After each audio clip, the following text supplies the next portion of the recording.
Hey there, story lovers.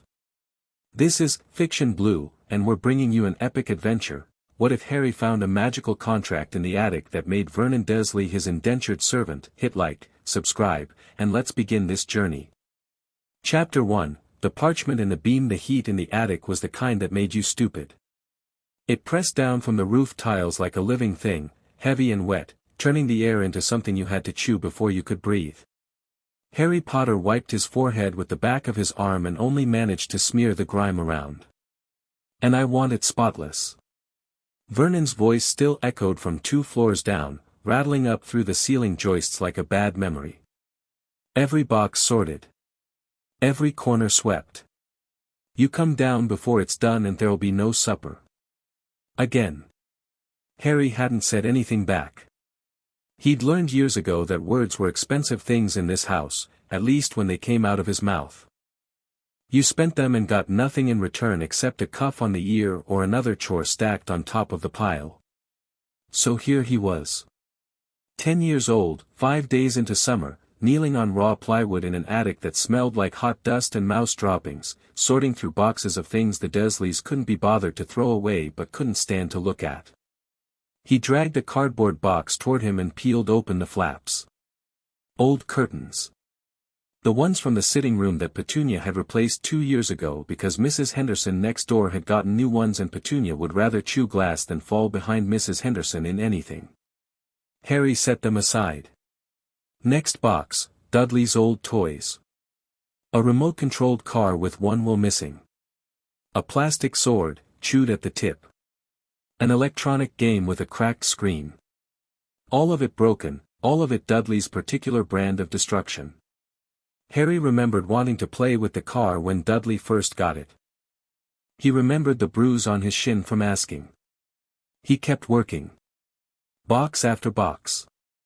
Broken things and forgotten things and things that probably should have been thrown out years ago but Vernon and Petunia hoarded like dragons sitting on a pile of useless gold.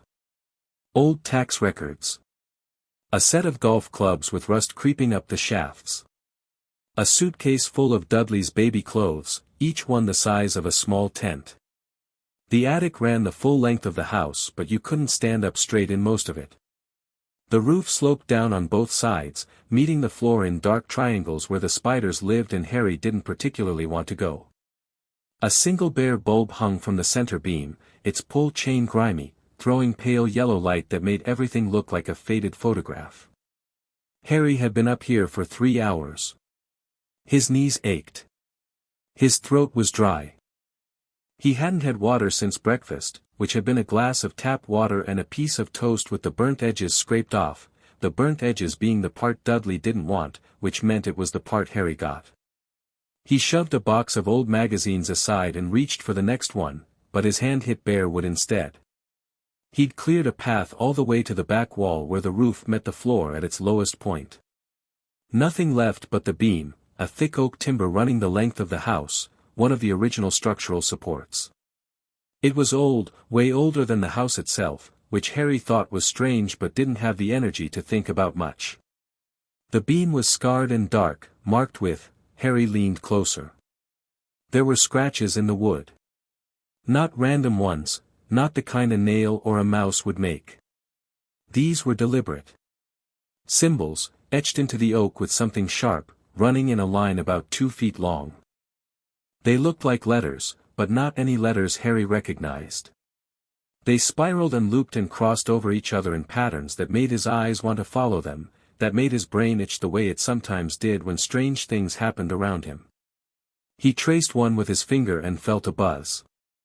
Like touching a television screen, that weird static tingle, except it ran all the way up his arm and settled in his chest like a warm coal. Harry jerked his hand back. He stared at the symbols. Then he reached out and touched them again. Same buzz. Same warmth. It felt like, well, it felt like the opposite of the cupboard under the stairs. It felt like something welcoming him.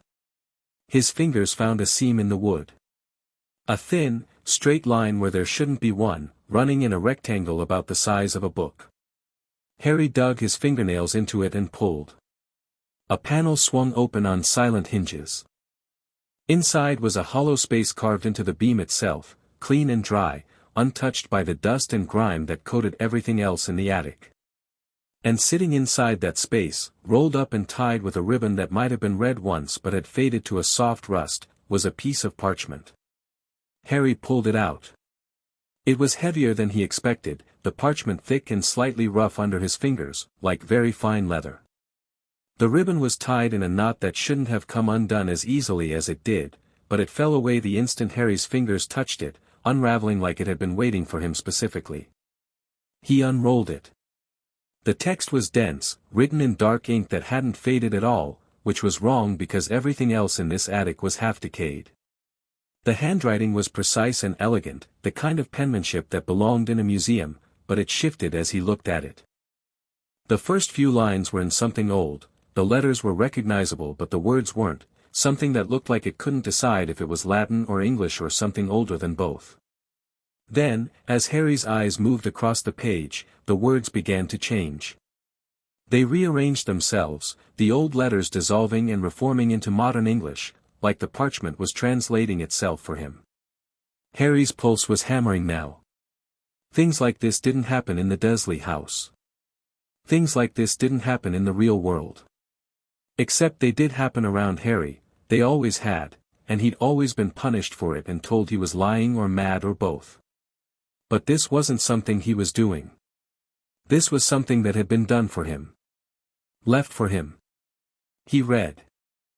A contract of protection and consequence enacted under the authority of the ancient and noble house of Potter, witnessed by blood and bound by intent, let it be known and held inviolable that should any non-magical person or persons accept into their home and care a child of Potter blood, and should said person or persons, through deliberate action or willful neglect, subject that child to cruelty, being defined as the withholding of adequate sustenance, the denial of proper shelter, the infliction of physical harm, the imposition of servitude unbefitting a family member, or the systematic degradation of the child's person and spirit, then the following terms shall activate upon the child's awareness and spoken acknowledgement of this contract: the offending party shall be bound in service to the child of Potter blood. Their body shall obey the child's direct commands. Their hand shall not rise against the child. Their tongue shall not speak falsehood when commanded to truth. They may not leave the child's designated dwelling without the child's express permission. This binding shall persist until such time as the child, of their own free will and without coercion, releases the offending party, or until the offending party has served a period of labor and obedience that the contract's magic deems equivalent to the suffering inflicted upon the child. This contract is self-executing. It requires no witness, no court, no authority beyond the blood of Potter and the magic that runs in it. It predates the Ministry of Magic, the Wisingamat, and the International Statute of Secrecy. It cannot be dissolved, overridden, or nullified by any modern magical body. Placed in trust by Lily Potter, née Evans, for her son, Harry James Potter. May he never need it. But if he does, may it serve him well. Sealed on the 30th of October, 1981. Harry read it 3 times. The first time, the words just washed over him, too large and too strange to stick. Contract. Non-magical. Cruelty. Servitude. He understood the individual words but his brain refused to assemble them into meaning. The second time, something clicked, a tumbler falling in a lock somewhere deep in his mind, and he understood what the parchment was saying. What it was offering. What it meant for the man 2 floors below who was probably sitting in his armchair right now watching the evening news and drinking tea from the mug that said "World's Greatest Dad," a mug Petunia had bought because no one else was going to. The third time, Harry read it aloud. He didn't plan to. He didn't decide to. The words just came out of his mouth, quiet at first, then stronger, like a song he'd always known but never had reason to sing. His voice sounded strange in the dead air of the attic, clearer than it should have been, steadier than a 10-year-old's voice had any right to be. And as he spoke the words, the parchment began to glow. Soft gold light, warm as a summer afternoon, pulsing in time with his heartbeat. The symbols on the beam lit up too. The whole attic hummed, a deep resonant vibration that Harry felt in his teeth and his bones and somewhere behind his eyes. The light grew brighter, brighter, impossibly bright, and then, a sound like a thunderclap, except it came from inside the house. Then silence. Harry sat very still, the parchment glowing softly in his hands, the last echoes of that sound dying in the rafters. Below him, somewhere on the ground floor, he heard Vernon Dursley scream. It wasn't a scream of pain. Harry knew what those sounded like. Vernon had never once made that kind of sound, because Vernon had always been the one causing pain, not receiving it. This was something else. This was the sound of a man who had just felt something impossibly strange seize hold of his body and squeeze, the sound of someone encountering a force that his small, rigid mind couldn't bend far enough to accommodate. There was a crash, probably Vernon's tea mug hitting the floor. Petunia shrieked, high and thin. Dudley started wailing. The sounds of the Dursley household in crisis were intimately familiar to Harry, except this time, for the first time, he wasn't the cause and he wasn't afraid. He looked down at the parchment. The glow had faded to a faint shimmer, the text still perfectly legible, the ink dark and sharp. At the bottom, beneath his mother's name, new words were appearing, writing themselves in the same elegant hand, contract activated. Binding recognized. Vernon Dursley, bound. Harry rolled the parchment up carefully. He tucked it into the waistband of his two big jeans, Dudley's hand-me-downs, 3 sizes too large, cinched with a belt that had extra holes punched in it because even the smallest setting was too loose for Harry's waist. He stood up, cracking his head on the low ceiling, wincing, and then made his way to the attic hatch. He climbed down the ladder. The hallway of the first floor was empty but he could hear them in the kitchen, Vernon's heavy breathing, Petunia's rapid-fire questions, Dudley's confused whimpering. Harry walked to the stairs and went down them one at a time, his hand on the banister, his bare feet silent on the carpet. He stopped in the kitchen doorway. Vernon Dursley was on the floor. Not collapsed, more like he'd been forced to his knees by something he couldn't see and couldn't fight. His face was the color of a plum, mottled purple-red, his mustache quivering, his small eyes wide and wild. Petunia was kneeling beside him, one hand on his shoulder, her long neck craning as she looked around the kitchen for the source of whatever had just happened. The world's greatest dad mug was in pieces on the tile, tea spreading in a brown puddle. Dudley was pressed into the corner by the refrigerator, his round face slack with fear, a half-eaten chocolate biscuit still clutched in his fist. They all looked at Harry when he appeared in the doorway. Something happened in that moment, something Harry would remember for the rest of his life. Vernon's eyes met his, and Harry saw something he had never seen there before. Not anger, not contempt, not that particular brand of disgust that Vernon reserved specifically for his nephew. He saw fear. And more than fear, recognition. The kind of recognition that happens when an animal suddenly understands the trap it's been standing in all along. What? Vernon's voice came out strangled. He tried to stand and couldn't. His legs wouldn't obey him. What have you done, boy? Harry leaned against the doorframe. His heart was beating fast but his voice came out calm. My name is Harry. The words just fell out. He didn't plan them. But they felt right, they felt necessary, because Vernon hadn't called him Harry in years.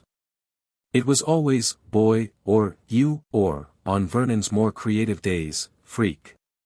Vernon's mouth opened. His face went a shade darker.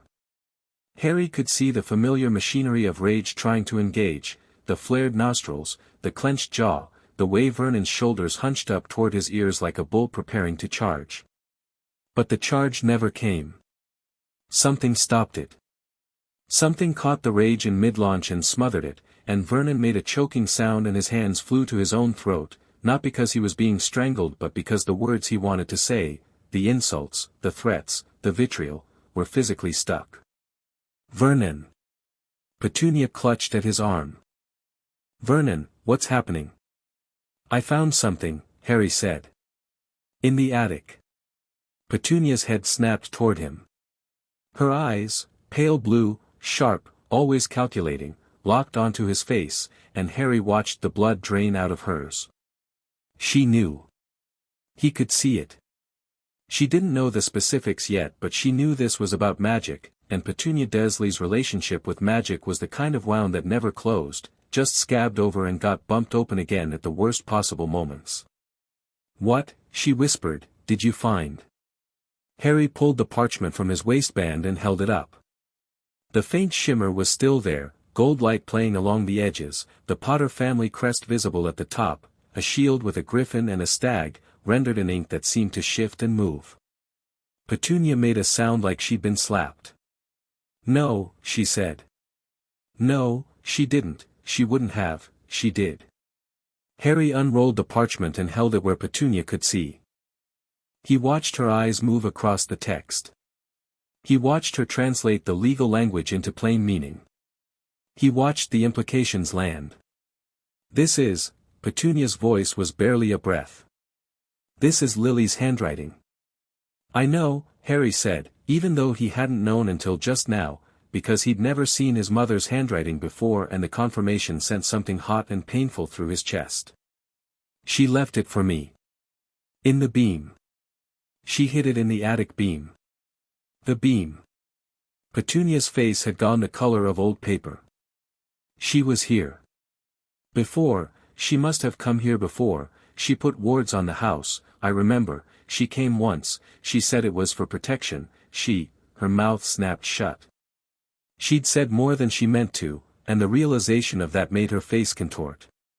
"You knew she put magic in this house," Harry said. "Not a question. A statement. Flat and certain." Petunia said nothing. Vernon was still on his knees.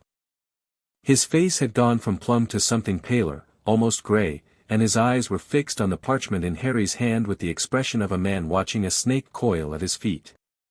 "Get up," Harry said to him. Vernon got up. Not voluntarily, Harry could see the resistance in every line of his uncle's body, the trembling muscles, the locked jaw, but his legs straightened and his body rose, and he stood there in his own kitchen looking down at his 10-year-old nephew with an expression that was trying very hard to be furious and failing completely. This is some kind of trick," Vernon managed. The words came out rough, forced through whatever filter the contract had placed on his speech. Some freak nonsense, I won't have it, sit down," Harry said. Vernon sat. Not in a chair, there wasn't one close enough. He just sat down on the kitchen floor, hard, his legs folding under him, his backside hitting the tile with a thump that made the dishes rattle in the cupboard. The shock on his face was almost comical. "Daddy!" Dudley's voice cut through the silence, high and frightened. The biscuit fell from his hand. He stared at his father on the floor and then at Harry and the equation he was trying to solve. Harry did something and Daddy fell down, was written plainly on his round face. "It's all right, Dudley," Harry said, and was surprised to find that he meant it. He didn't have any quarrel with Dudley. Not really. Dudley was a bully and a glutton and had made Harry's life miserable in 100 small ways, but Dudley was also 11 and had learned everything he knew about cruelty from the man currently sitting on the kitchen floor unable to stand until Harry told him he could. Harry pulled out a kitchen chair and sat down. The parchment lay flat on the table in front of him, still faintly glowing. "Here's what I know," he said. "My mum, Lily Potter, left this contract hidden in the attic. It says that if the non-magical people taking care of me were cruel to me, they'd be bound to serve me.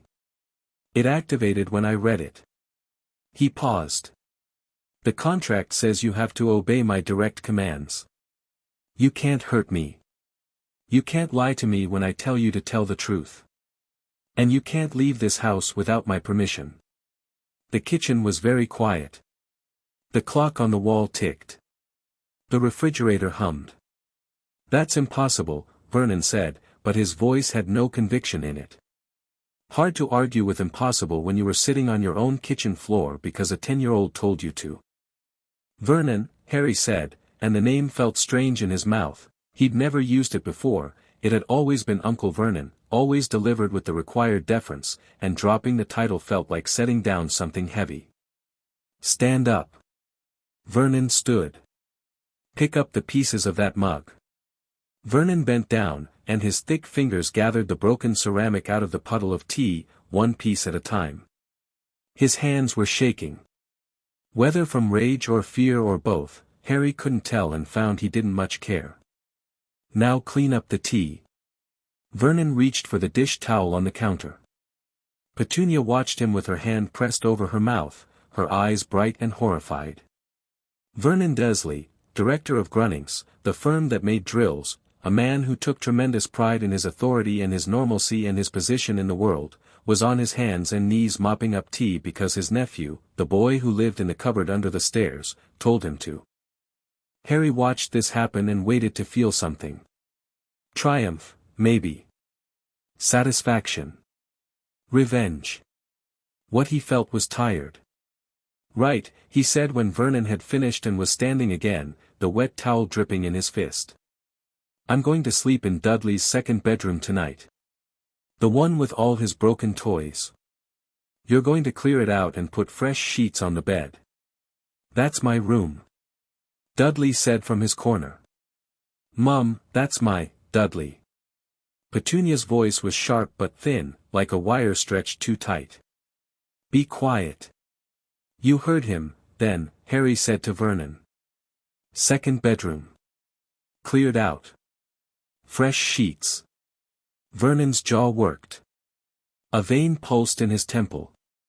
His entire body radiated the desire to refuse, to roar, to snatch Harry up by the collar and shake him until his teeth rattled. But the contract sat in his bones now, woven into whatever strange energy had thundered through the house minutes ago, and his body would not let his rage have its way. He walked out of the kitchen. They heard his heavy footsteps on the stairs, then the thump and crash of boxes being moved overhead. Dudley's broken toys, being relocated. His second bedroom, the room of abandoned things, the room that had always been a monument to Dudley's excess while Harry slept in a cupboard 6 feet away, being prepared for its new occupant. Harry sat at the kitchen table and for a long moment nobody spoke. You can't do this, Petunia said quietly. Harry looked at her. Really looked at her, maybe for the first time.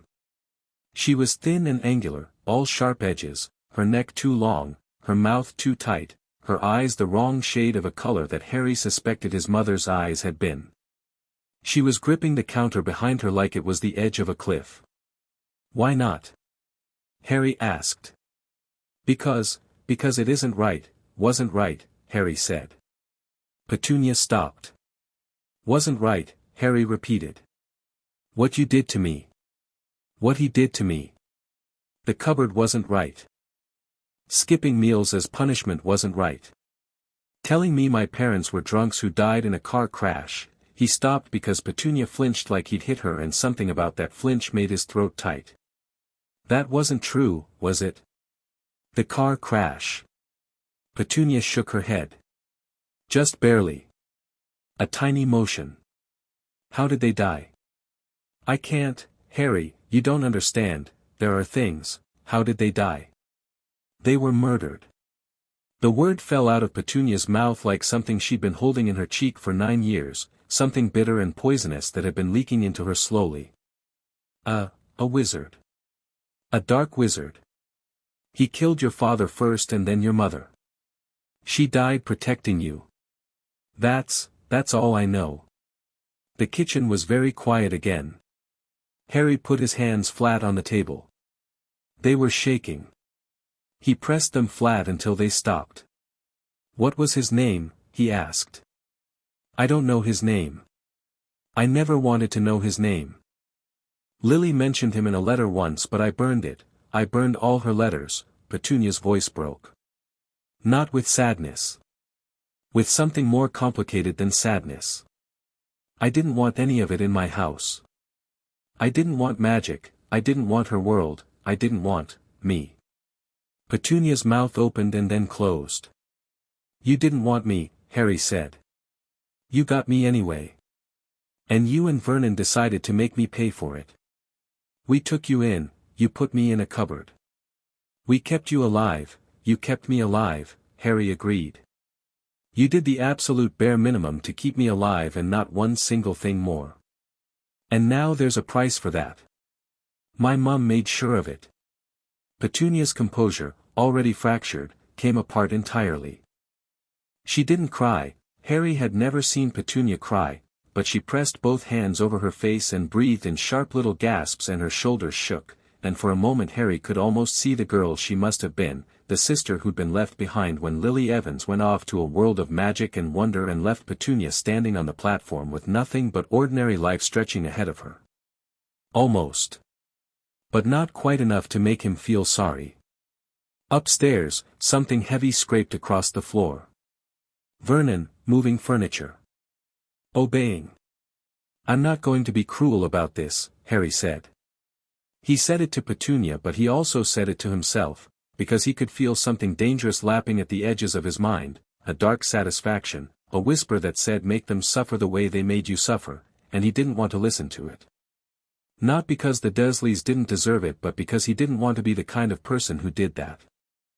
He was 10 years old and he already understood, in the bone-deep way that children who've been hurt understand things, that cruelty was a door you could walk through but couldn't always walk back out of.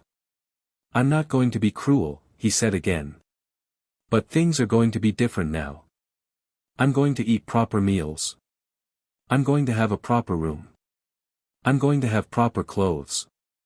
And Vernon is going to do what I say until whatever happens next." Petunia lowered her hands. Her face was blotched red and white. "What happens next?" "I don't know yet." They sat in silence until Vernon came back downstairs. He stood in the kitchen doorway, filling it, really, because Vernon Dursley was the size of a walrus and roughly the same shape, and his face was a battlefield.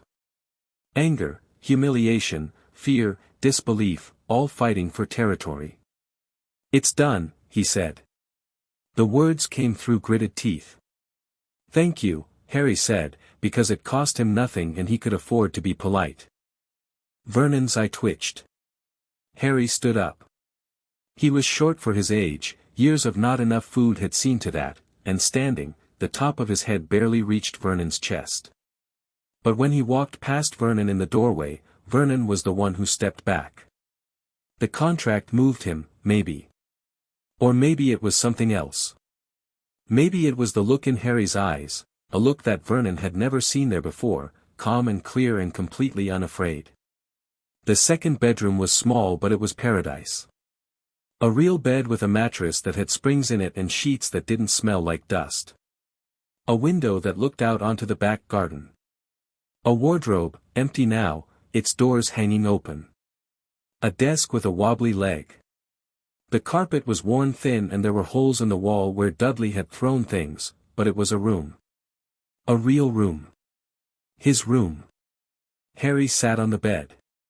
The springs creaked. He bounced once, experimentally, and almost laughed at the absurdity of it, bouncing on a bed, such a tiny stupid thing, and it felt like flying. He pulled the parchment out again and read it one more time. His mother's handwriting. She'd held this parchment. She'd written these words. She'd come to this house, Petunia had confirmed it, and she'd hidden this contract in the attic beam, carved protective symbols into the wood, and left it for Harry to find. May he never need it. "I needed it, Mum," Harry whispered. "But if he does, may it serve him well." He pressed the parchment to his chest and sat there in his new room, in the quiet, and let himself feel the full enormity of what had just happened. Not the magic was strange and overwhelming, but it was also, somehow, the least surprising part. The part that overwhelmed him was this: his mother had loved him enough to plan for this. She'd known, or feared, what the Dursleys might become. She'd known that her sister's resentment and her sister's husband's hatred might curdle into something genuinely harmful. And she'd taken steps. She'd reached forward across the years and left him a weapon disguised as a legal document. He wasn't crying. He wanted to be clear about that. His eyes were wet, but he wasn't crying, because if he started crying now he wasn't sure he'd stop, and there was too much to do. The light through the window was fading. Evening was coming. The longest day of Harry's life was winding down and he hadn't had a proper meal since, well, since he couldn't remember when. He went downstairs. Vernon was in the sitting room, in his armchair, staring at the blank television screen. He'd turned it off, which was unprecedented. Vernon Dursley without the television on was like a fish without water. He was gripping the armrests so hard his knuckles were white. When Harry appeared, he flinched. "I'd like dinner," Harry said. "A real dinner. Whatever you were going to have tonight." Vernon didn't move for a long moment. The struggle was visible, every instinct in his body rebelling against the idea of obeying, every fiber of his being screaming that this was wrong, that the natural order had been perverted, that the boy should be in his cupboard where he belonged. But the contract didn't care about Vernon's instincts or his fibers or his natural order. The contract cared about justice and it had waited 9 years to deliver it. Vernon stood up and walked to the kitchen. Harry followed and sat at the table, in Vernon's chair, at the head, because he could, and watched his uncle cook. Vernon had probably never cooked a meal in his life. That was Petunia's domain. But Harry hadn't told Petunia to cook. He'd told Vernon.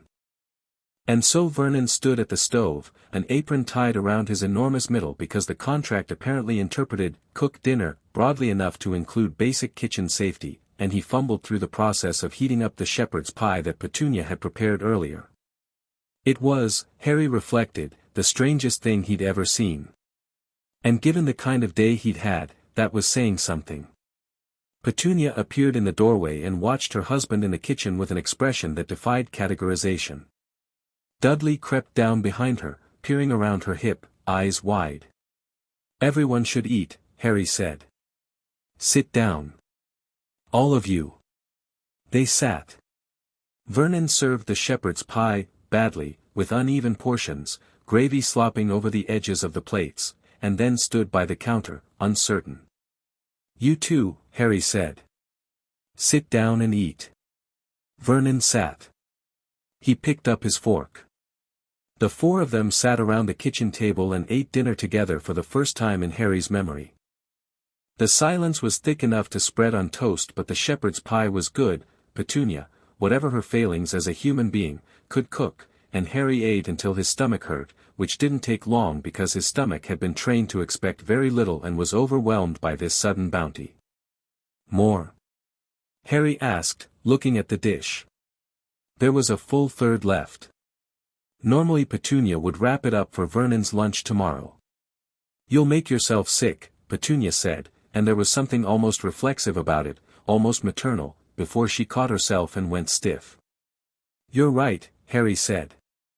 "I'll save it for breakfast." He pushed his chair back and looked at Vernon. His uncle hadn't eaten much.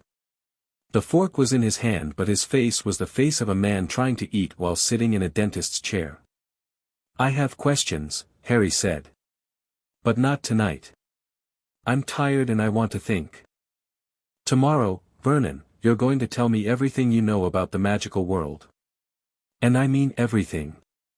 Every letter that came, every person who showed up, every single thing you've hidden from me. You're going to tell me the truth because the contract says you have to when I command it, and I am commanding it. Tomorrow morning. After breakfast." Vernon's fork clattered against his plate. "I won't, you will." The two words hung in the air. Harry didn't raise his voice. He didn't need to. The contract was in his voice now, in the air between them, in the walls of the house, woven into the foundations by his mother's magic and activated by his blood, and when Harry Potter said "you will" to Vernon Dursley, it was not a prediction or a hope or a threat. It was a fact. Vernon's mouth closed with a click of teeth. Harry stood up from the table. "Good night," he said, to no one in particular and all of them at once, and walked out of the kitchen and up the stairs and into his room, with its real bed and its window and its wardrobe and its wonky desk, and he closed the door behind him. Then he opened it again. He'd spent 9 years behind a locked door and he wasn't going to start his new life by shutting himself in another small room. He left the door wide open, changed into the least awful of Dudley's old pajamas, and crawled into bed. The sheets were cool against his skin. The mattress dipped under his weight and the springs made a sound like a mechanical sigh. Through the open door he could hear voices downstairs, Vernon and Petunia, talking in urgent whispers, the kind of conversation that started with "what do we do" and ended with "I don't know." Harry lay on his back and stared at the ceiling. There was a crack in the plaster that looked, if you squinted, a bit like a lightning bolt. He touched the scar on his forehead. He'd always had it, as long as he could remember, a thin jagged line that sometimes prickled in odd weather. A dark wizard killed his parents. His mother died protecting him. His mother, who'd had the foresight to hide a magical contract in her sister's attic.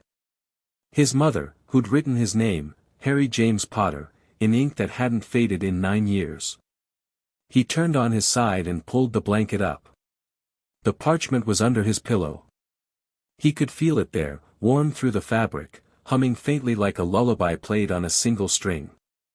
Sleep came slowly and then all at once, the way it does when you're exhausted and overwhelmed and 10 years old and the world has just cracked open to reveal something enormous and strange and full of possibility. Below him, in the hallway, Vernon Dursley stood at the bottom of the stairs and stared up toward the second bedroom where a thin strip of light fell through the open door. He stood there for a long time. His hands opened and closed at his sides.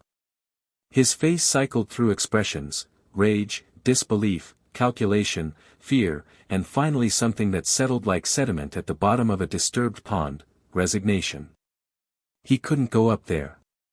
Not to threaten. Not to punish.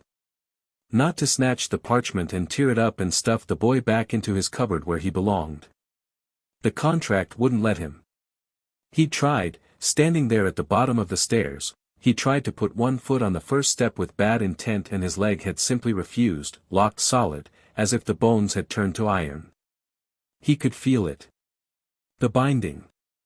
It was in his skin, in his blood, in the marrow of his bones. It was warm and it was patient and it was utterly, completely unbreakable, and it radiated from that boy upstairs like heat from a furnace. Vernon. Petunia's voice from the kitchen, barely audible. Come away from there. He came away. He walked back to the kitchen and sat down heavily in a chair that was no longer at the head of the table, because the boy had sat there tonight and something about that felt permanent. We could leave, Vernon said. You can't leave. You heard what it said. You could leave. Take Dudley, and go where? Vernon, this is magic. You can't outrun it. Believe me. I watched my sister try to run from this world and it followed her everywhere. There must be someone, authorities, their kind have a government, don't they? They could overrule this. It said no modern magical authority can dissolve it. It said it predates their government. Then their laws, whatever they have, some kind of court, Vernon. Petunia's voice was very quiet. This was Lily. Lily wrote this. You didn't know her. I did. She was the cleverest witch of her generation, that's what they told me at that horrible train station when I went to pick her up after her first year, the cleverest witch anyone had seen in decades. If she wrote this contract, she wrote it airtight. There's no loophole. There's no appeal. Vernon stared at the table. The scratch marks from Dudley's high chair were still visible in the wood, old grooves worn smooth by years of wiping down. What are we going to do? He asked. His voice was smaller than Petunia had ever heard it. I don't know, she said. But whatever it is, we're going to do it quietly, and carefully, and we are not going to give that boy any reason to make this worse than it already is. Vernon looked at his wife. His face was a ruin. The man who'd run his household like a petty kingdom, who'd assigned chores and withheld meals and doled out punishments with the casual authority of someone who'd never once questioned his right to do so, that man was sitting in his own kitchen at 9 o'clock on a Tuesday evening and he was afraid of a 10-year-old boy who weighed less than one of his legs. How long? He whispered. Petunia didn't answer. Upstairs, Harry slept. He dreamed of a woman with red hair and green eyes, his eyes, he realized, even in the dream, and she was smiling and her hand was on his head and she was saying something he couldn't quite hear, something that sounded like "I'm sorry it took so long and you're going to be all right now and I love you, I love you, I love you." The parchment under his pillow glowed softly in the dark, gold light breathing in and out like a heartbeat, steady and warm and patient, waiting for morning. Morning came the way mornings do in English suburbs in summer, grey first, then gold, the light creeping across the rooftops of Privet Drive like it wasn't sure it was welcome. Harry woke all at once, no transition between sleep and waking, just a click from one state to the other. He lay still for 3 seconds, staring at the ceiling that wasn't the underside of a staircase, and remembered everything. He reached under his pillow. The parchment was there. Still warm. Still real. He got out of bed and went to the window. Privet Drive stretched out below him, identical houses in identical rows, identical gardens with identical hedges, the whole street a monument to the idea that if everything looks the same then nothing can go wrong. Number 6 was already up. Mr. Collins was washing his car in the driveway, the way he did every Saturday, even though it was Wednesday. Harry put on the least terrible of Dudley's cast-offs, a t-shirt that hung to his knees and jeans he had to roll up 4 times at the ankles, and went to the bathroom. He brushed his teeth with the toothbrush that had been replaced exactly once in the 3 years since he'd gotten it. He looked at himself in the mirror. Same face. Same messy black hair that wouldn't lie flat no matter what he did to it. Same green eyes behind round glasses held together with tape. Same scar. Different everything else. He went downstairs. Vernon was already in the kitchen. He looked like he hadn't slept. His eyes were pouched and red, his face grey-white, his hair, what was left of it, uncombed. He was sitting at the table with a cup of tea in front of him that he clearly wasn't drinking. Petunia stood at the stove making breakfast, eggs, bacon, toast, the works, the kind of breakfast that usually only appeared when Vernon had a business associate coming over and needed to demonstrate that the Dursley household was a well-oiled machine of domestic competence. She'd made enough for 4. Harry sat down. Petunia set a plate in front of him without a word. Bacon, 2 eggs, toast with butter, a glass of orange juice.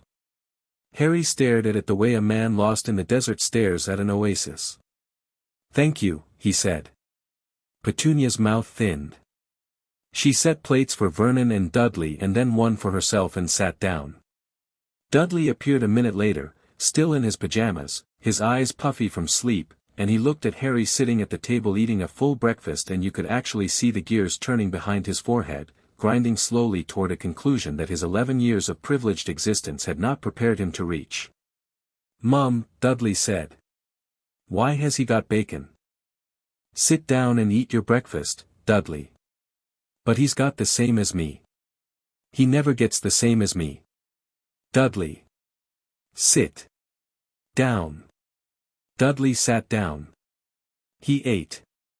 He kept sneaking glances at Harry, quick sidelong looks full of confusion and the beginning of something that might, in time, become either resentment or curiosity. Harry ate everything on his plate and then had another piece of toast because he could and it was there and nobody was going to take it away from him. Then he pushed his plate back, drank his orange juice, and looked at Vernon. "Right," he said. "We had a deal." Vernon's cup rattled against its saucer.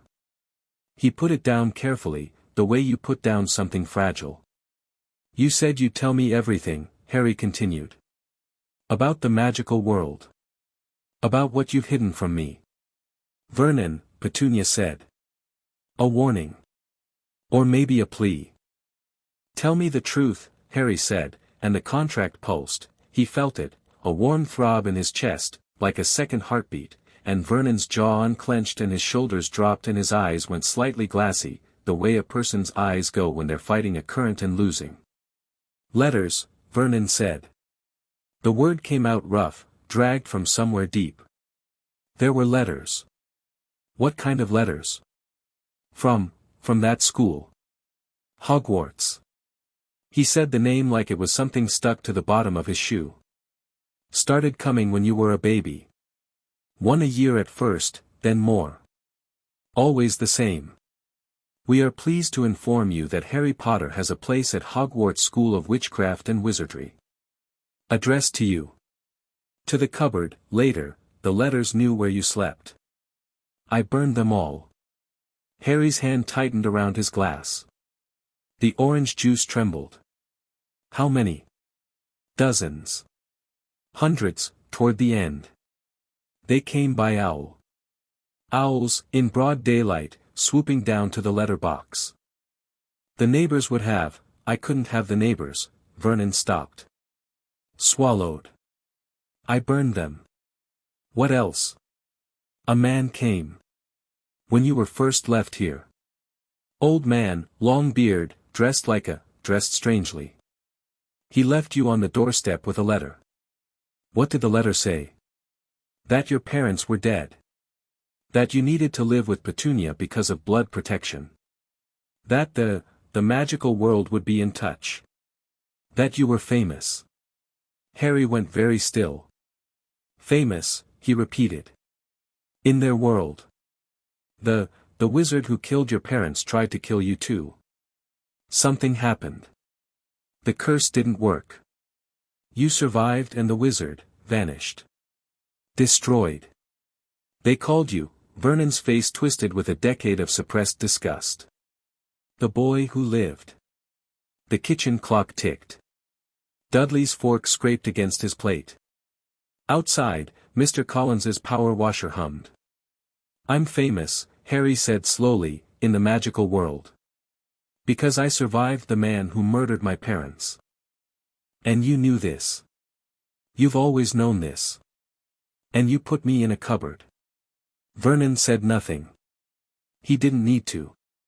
The answer was sitting at the table in Dudley's old clothes, 5 stone underweight with a broken pair of glasses and a scar on his forehead that apparently made him a celebrity in a world he hadn't been allowed to know existed.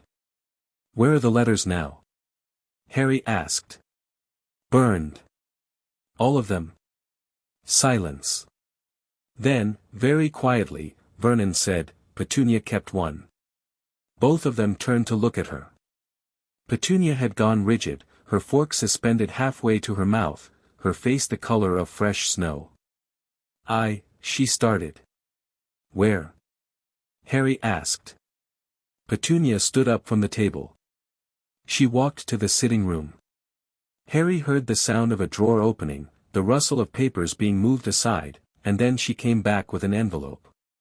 Yellowed, heavy, sealed with a wax stamp that bore a crest, a lion, an eagle, a badger, and a snake, arranged around a large letter H.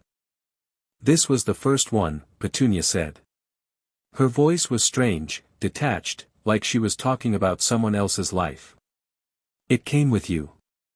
In the basket. I kept it because, she stopped.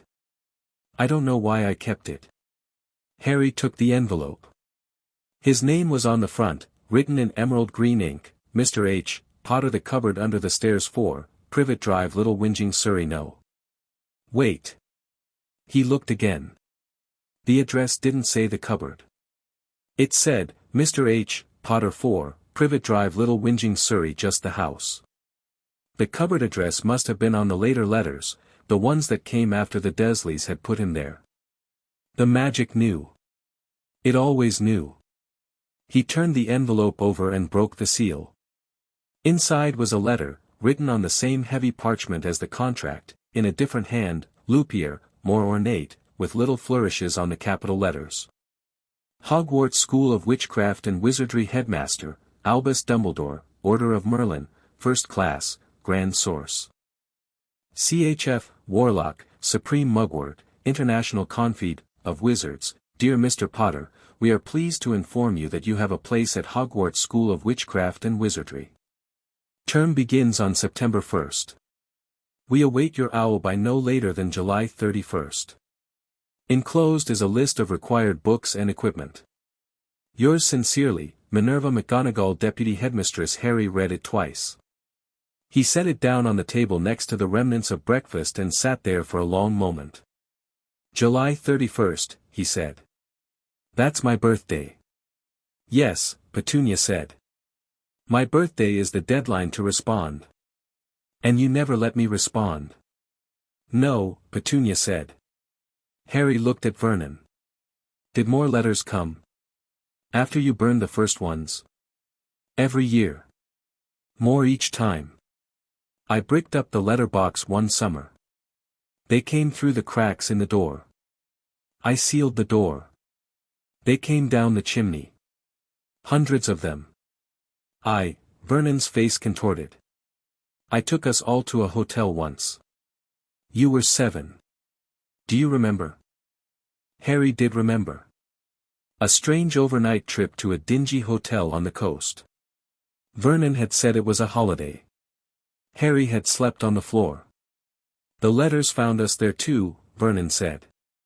I started to think we'd never be free of, he stopped. The word free hung in the air between them with the weight of a wrecking ball. The old man, Harry said. The one who left me. Dumbledore.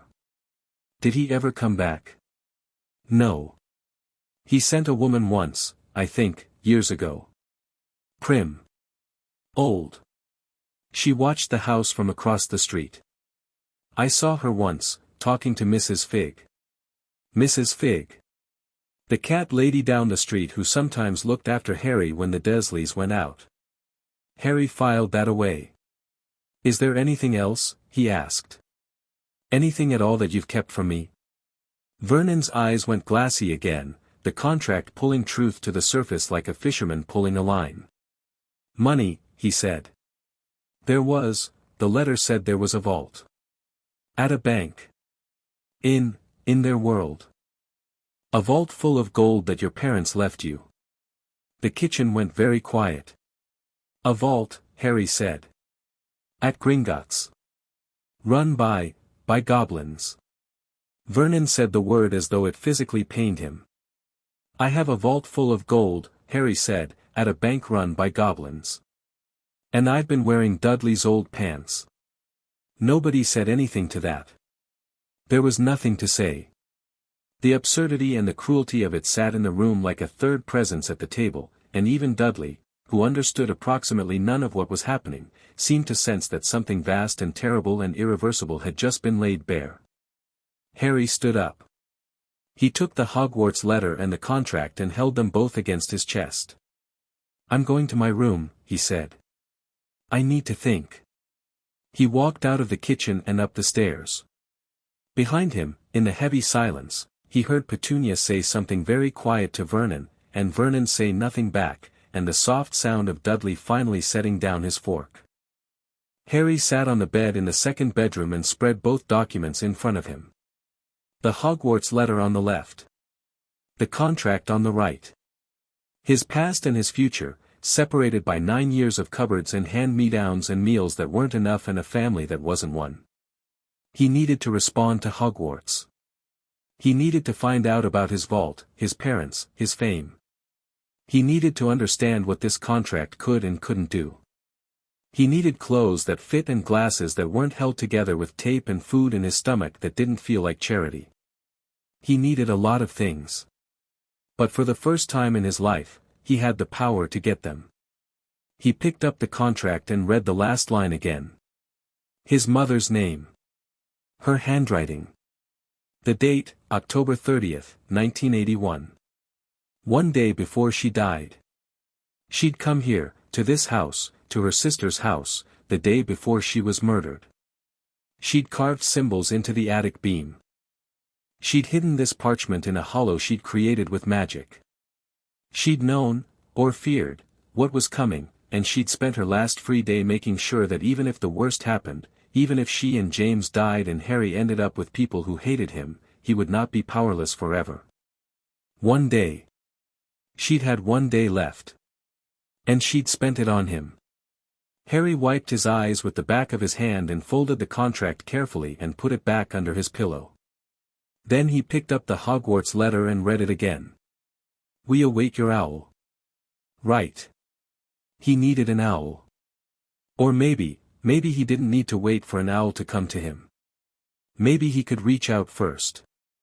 The letter had a return address of sorts, Hogwarts School, and if magic could send letters through a bricked-up letter box and down a sealed chimney and find him in a dingy hotel on the coast, then surely it could carry a response back. He found a pen and a scrap of paper on the wonky desk, Dudley's old homework, half finished and covered in doodles of stick figures hitting each other, and flipped it over to the blank side. He wrote, "Dear Professor McGonagall, my name is Harry Potter. I would like to accept my place at Hogwarts.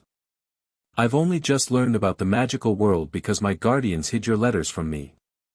I have many questions and would appreciate someone coming to speak with me at your earliest convenience.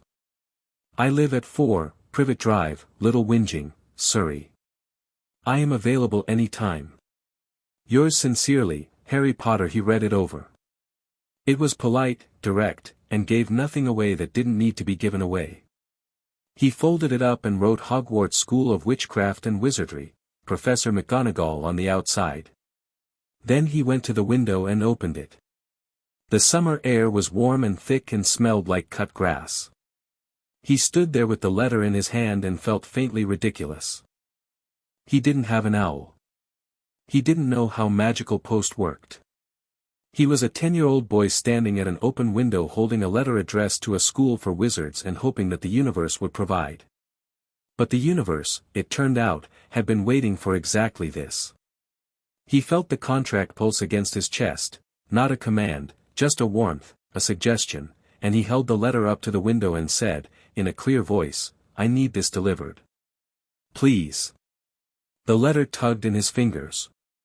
Gently at first, then more firmly, the way a kite tugs when the wind catches it. Harry let go. The letter rose. It spun once in the air above his hand, catching the morning light, and then it shot upward and out the window and into the sky, climbing fast, shrinking to a white dot, and then gone. Harry stood at the window and watched the empty sky. Then he turned back to the room, sat down at the wonky desk, and began to make a list. He was done with cupboards and hand-me-downs and being afraid.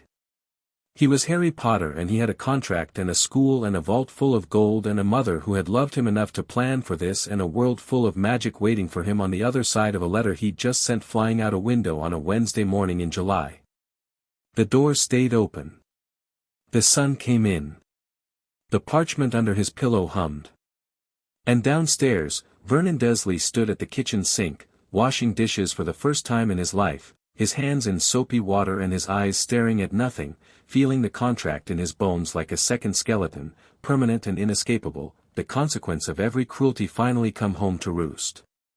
Chapter 2, The New Terms. The owl arrived at 6:30 that evening.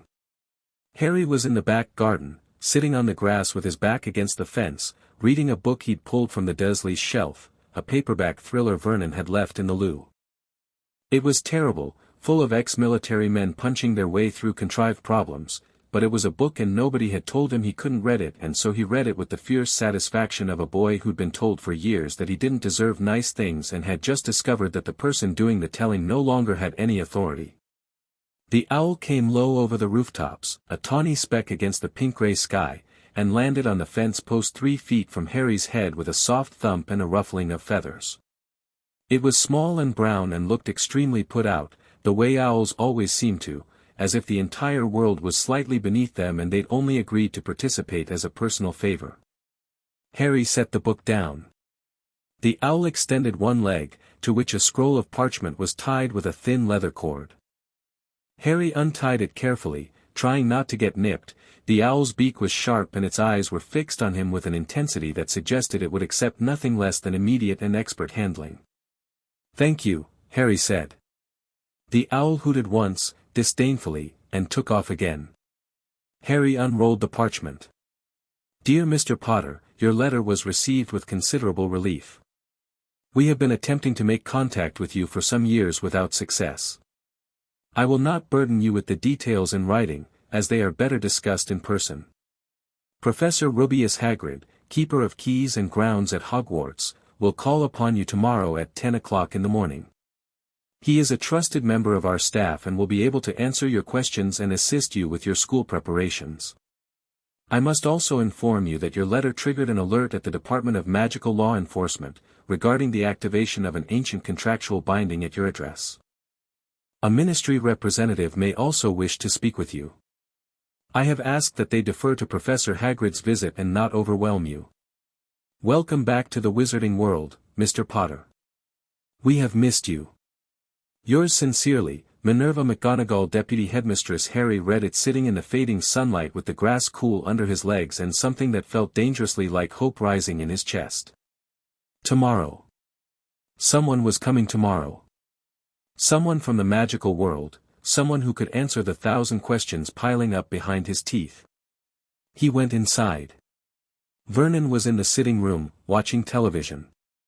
The set was on but Vernon wasn't really watching. His eyes had that unfocused look of a man whose body was in one place and whose mind was circling a drain somewhere else entirely. He'd been like that all day, moving through the house like a ghost of himself, doing what Petunia told him to do out of habit and what Harry told him to do out of compulsion and nothing else out of his own volition. Petunia was in the kitchen, wiping down counters that were already clean. Nervous energy. She'd been cleaning all day, the kitchen, the bathrooms, the hallway, the sitting room, as if she could scrub away the situation by attacking the surfaces hard enough. Someone's coming tomorrow morning, Harry said from the kitchen doorway. From Hogwarts. A professor. His name is Hagrid. Petunia's hand stopped mid-wipe. Hagrid, she repeated. That enormous man. You know him? I know of him. Lily mentioned, he's very large. All right. He's coming at 10. I want the house presentable. Not because I care what it looks like, but because you care, and I'd rather you not be distracted by dust on the mantelpiece while someone's trying to explain the wizarding world to me. A strange expression crossed Petunia's face, something between offense and grudging acknowledgement that he'd read her exactly right. Also, Harry said, there might be someone from the Ministry of Magic. Their law enforcement detected the contract activating. They might want to talk about it. In the sitting room, Vernon made a strangled sound. Vernon, Harry called. Come here. Vernon appeared in the kitchen doorway. He filled it entirely, his bulk blocking the light from the hallway, and yet somehow he seemed smaller than he had yesterday. Diminished. Like someone had let a little air out of him. Tomorrow, Harry said, when these people come, you will be polite. You won't insult them. You won't call anyone a freak. You won't try to throw them out or threaten them or pretend that magic doesn't exist. You'll sit quietly unless spoken to. Do you understand? Vernon's jaw worked. The vein in his temple pulsed. Yes, he said. Good. Harry paused. And Vernon, I want you to wear something decent. A clean shirt. Not the one with the mustard stain. It was a small thing. A petty thing, maybe. But Harry had spent years being told to make himself presentable for guests while wearing rags, and there was something quietly satisfying about turning that particular screw. Vernon's face darkened but he nodded and retreated to the sitting room, and Harry went upstairs to his room and sat on the bed and read the letter again and tried to imagine what tomorrow would look like. The morning broke warm and clear, the kind of English summer morning that felt like an apology for all the grey ones that came before it. Harry was up at 7. He showered, a real shower, with hot water, taking as long as he wanted because nobody was going to bang on the door and tell him his 2 minutes were up. He put on the best of Dudley's cast-offs, which was still terrible, a blue polo shirt that drooped off his shoulders and khaki shorts that hit below his knees, but they were clean and that was the best he could manage until he had access to actual shops. Breakfast was porridge and toast. Petunia made it without being asked, which Harry noted but didn't comment on. Vernon came down in a clean white shirt, buttoned to the neck, and sat at the table with the rigid posture of a man attending his own sentencing. Dudley, Petunia called up the stairs. Breakfast. Don't want it, came the muffled reply from behind a closed door. Petunia frowned. Dudley refusing food was like the tide refusing to come in, theoretically possible but deeply alarming when it actually happened. Leave him, Harry said. He'll come down when he's ready. They ate in silence. Harry had seconds. Vernon didn't. At 9:45, the doorbell rang. It didn't ring so much as it exploded. The chime, a two-note electronic thing that Petunia had picked because it sounded tasteful, was drowned out by the sheer force of the finger pressing it, as if the person on the other side had never encountered a doorbell before and was applying the same pressure they'd used to push open a castle gate. Harry got up and walked to the front door. Vernon started to rise from the table. "Stay," Harry said over his shoulder. Vernon stayed. Harry opened the door and looked up. And up. And then up some more. The man standing on the doorstep of number 4 Privet Drive was the largest human being Harry had ever seen. He was nearly twice the height of a normal man, with shoulders that would have had to turn sideways to fit through the door frame. His face was almost entirely hidden by a wild, tangled beard and a mane of shaggy dark hair, both streaked with gray, and out of this thicket of hair peered 2 small black eyes that crinkled at the corners as they looked down at Harry. He was wearing a long brown overcoat with an absurd number of pockets, heavy boots that could have doubled as small boats, and he was carrying a pink umbrella. "Harry Potter," the man said, and his voice was like gravel rolling down a hillside, deep and rough and warm all at the same time. "Last time I saw you, you was only a baby. Yeah, look a lot like your dad, but you've got your mum's eyes." Harry's throat went tight. He swallowed. "You're Hagrid. Rubeus Hagrid, keeper of keys and grounds at Hogwarts." The enormous man beamed down at him. "Call me Hagrid, everyone does."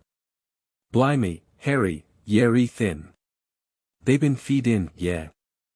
The question was directed at Harry, but Hagrid's eyes flicked past him, down the hallway toward the kitchen, and something in those small dark eyes went cold for just a moment before the warmth returned.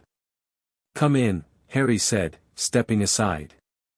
"You might need to, the doorway's a bit." Hagrid turned sideways and squeezed through the front door, taking a chunk of plaster off the frame in the process. He stood in the hallway of number 4 Privet Drive and the house seemed to shrink around him, the ceiling too low, the walls too close, everything suddenly miniature and absurd.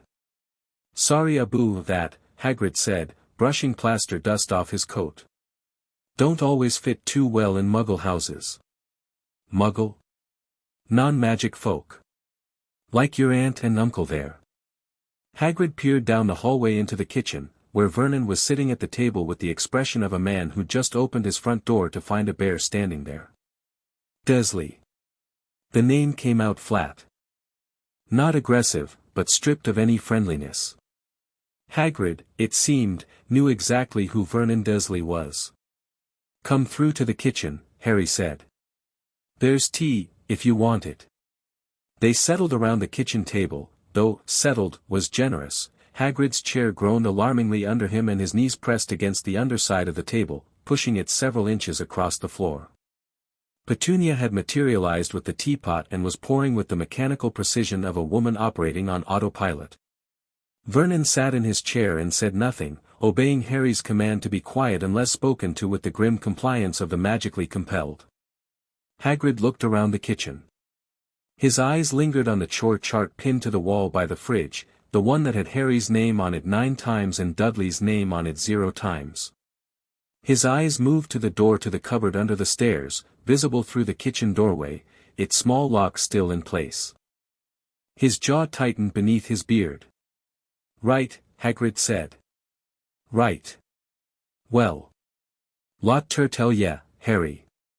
Don't know where ter start." "Start with Hogwarts," Harry said. "I know my parents were magical. I know they were murdered by a dark wizard. I know I survived and he didn't. I know I'm apparently famous.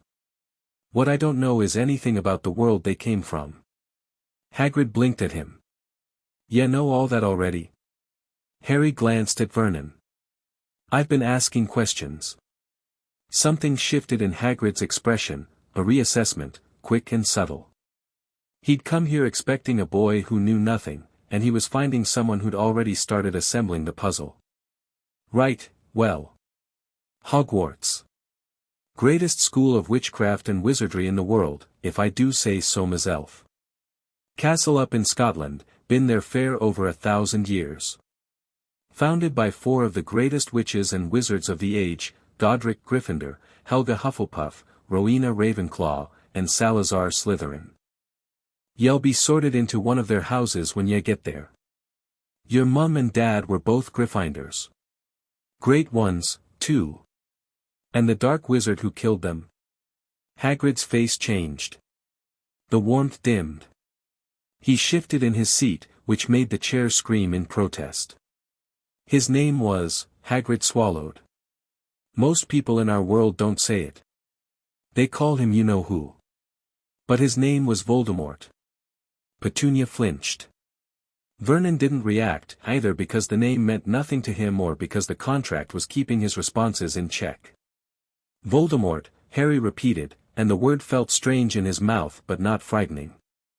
It was just a name. Hagrid looked at him with something approaching awe. You're just like your parents, saying the name like that. Most grown wizards won't do it. It's a name, Harry said. What did he do? And Hagrid told him. Not everything. Harry could sense the gaps, the places where Hagrid steered around certain details like a river going around rocks, but the broad shape of it. Voldemort's rise to power. His followers, the Death Eaters. The terror that gripped the wizarding world. His parents joining the resistance. The night Voldemort came to Godric's Hollow. The killing curse that should have ended Harry's life but didn't, that rebounded on its caster and reduced the most feared dark wizard in a century to something less than nothing. And Harry, a baby with a lightning bolt scar, left in the wreckage of his parents' home, the only survivor of an unsurvivable curse. I was the one who pulled ya out, Hagrid said, and his voice had gone thick and his enormous hands were clenched around a teacup that looked like a thimble between his fingers. Dumbledore sent me. Your parents, they were, the house was. He stopped and pulled a tablecloth-sized handkerchief from his coat and blew his nose loudly. Sorry. Gets me every time. Great people, your mum and dad. The best. Harry sat very still. The kitchen was quiet. Outside, a car drove past on Privet Drive, its engine fading into the distance. And Dumbledore brought me here, Harry said. Yeah. Said yet be safe here. Blood protection, he called it. Your mum's sacrifice, it created a kind of shield. As long as ya lived with your mum's blood, that'd be your aunt. He jerked his head at Petunia, who was gripping the counter behind her like a drowning woman holding onto a raft. The protection would hold. Voldemort couldn't touch ya here. So I was put here for protection. Yeah. And nobody checked to see if the people I was put with were actually protecting me. The question hung in the air. Hagrid opened his mouth, closed it. His eyes moved to Vernon, then to the cupboard door, then to the chore chart, then back to Harry, and Harry watched the arithmetic happen behind those beetle-black eyes, the addition of small cruelties into a sum that was anything but small. Harry, Hagrid's voice was rough. I wanted ter come get ya. Dumbledore said, he said ya needed ter stay. He said the blood wards, I'm not blaming you, Hagrid. Hagrid stopped. He looked at Harry with his mouth slightly open, as if he'd braced for accusation and been handed forgiveness instead and didn't know what to do with it. But someone should have checked, Harry said quietly. Someone should have made sure. Hagrid nodded. His hands were shaking around the teacup. You're right. You're absolutely right, Harry. Harry let the moment sit for exactly as long as it needed to, and then he moved on, because there was too much ground to cover and he couldn't afford to get stuck in the past when the future was finally opening up. Tell me about the contract, he said. Hagrid's eyebrows rose, both of them, disappearing into the wild hedge of his hair. That's not really my area, Harry. I know it's old magic. Family magic. The kind thing the old pure-blood families used to do, binned-in contracts, blood pacts, that sort of thing. Most of it's been outlawed or forgotten, but your family, the Potters, they were an ancient house. Lots of old magic in the bloodline. McGonagall's letter said the Ministry detected it. Yeah, she told me about that. Caused quite a stir, from what I heard. The Department of Magical Law Enforcement's got censors for certain kinds of magic, ancient bindings, and the like, and when your contract activated, it set off alarms they haven't heard in centuries. There's a ministry bloke supposed to come today too, but McGonagall told him to let me talk to ye first. Good. I'd rather understand what I have before someone tries to tell me I can't have it. Hagrid looked at him for a long moment. Then he laughed, a deep, rumbling sound that rattled the plates in the cupboard and made Vernon jump in his chair. Ye really are your mother's son, ye know that? That's exactly what she would have said. Harry smiled. It felt unfamiliar on his face, like a muscle he'd forgotten he had. Now, Hagrid said, clapping his hands together with a sound like two sides of beef colliding. We've got shopping to do. Ye need your school things, books, robes, cauldron, wand, the lot. It's all in Diagon Alley. Where's that? London. Behind the Leaky Cauldron, a pub. Muggles can't see it. There's a whole street o' magical shops, everything ye'll need. And first stop'll be Gringotts, that's the Wizarding Bank, run by goblins. Your parents left ye a vault. I know about the vault, Harry said. He glanced at Vernon. Hagrid followed his gaze. He told ye, did he? The contract makes him answer truthfully when I command it. Hagrid stared at Vernon. Vernon stared at the table. Something passed between the two men, or rather, something passed from Hagrid to Vernon, a look of such thorough contempt that it needed no magical compulsion to deliver its meaning. Right, Hagrid said, standing up. The chair beneath him sighed with relief. Let's get going, then. Got a lot to do. Harry stood up too. Then he paused. Vernon, he said. You're coming with us. The silence that followed was the loudest thing Harry had ever heard. Vernon's head came up slowly. His face, which had been cycling through various shades of grey all morning, went a very specific shade of white, the white of fresh paper, of clean sheets, of absolute terror. What? Vernon said. You're coming with us. To Diagon Alley. To the Wizarding Bank. To the magical shopping street. Harry, you can't, I can, though. Harry's voice was mild, conversational, almost friendly. The contract says you can't leave this house without my permission. Which means you go where I go. And today, I'm going to Diagon Alley, and you're carrying my bags.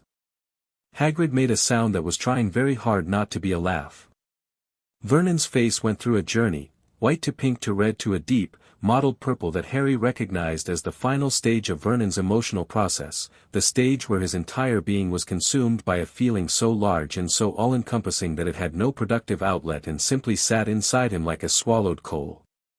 I won't go to some, freakish, Vernon stopped. His mouth was still open but no more words came out. The contract had caught the insult mid-flight and grounded it, leaving Vernon gaping like a landed fish. Get your coat, Harry said. Vernon got his coat. They left the house at 10:30, Harry, Hagrid, and Vernon Dursley, the most improbable trio little whinging had ever produced. Hagrid couldn't fit in Vernon's car, so they walked to the train station, which was an experience in itself. Hagrid attracted stares the way a magnet attracts iron filings.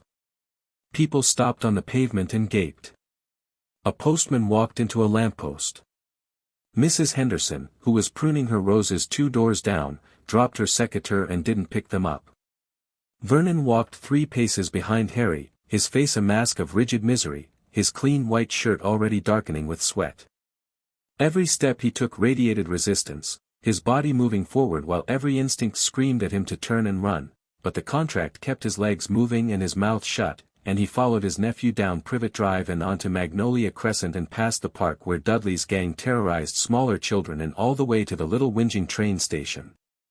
On the platform, waiting for the train to London, Hagrid reached inside his enormous overcoat and pulled out a crumpled newspaper. Nearly forgot, brought ye the Daily Prophet.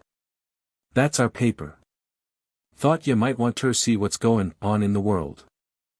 Harry took the newspaper. It was printed on parchment, not paper, and the photographs moved, literally moved, the people in them waving and walking around inside their frames. The headline read, Gringotts Vault 713 cleared on Dumbledore's orders. Below that, mysterious break-in feared.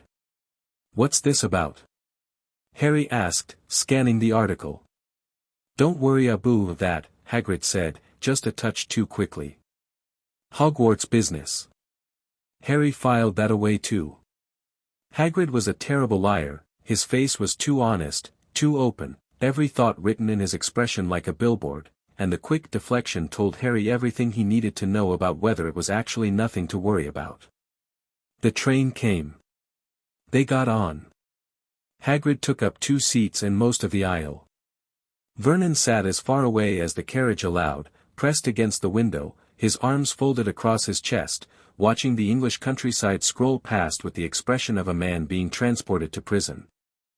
Harry, Hagrid said, leaning in, his voice dropping to what he probably thought was a whisper but was actually just slightly quieter than his normal speaking voice, "Ya should know, when we get to Diagon Alley, people are goin' to recognize ya.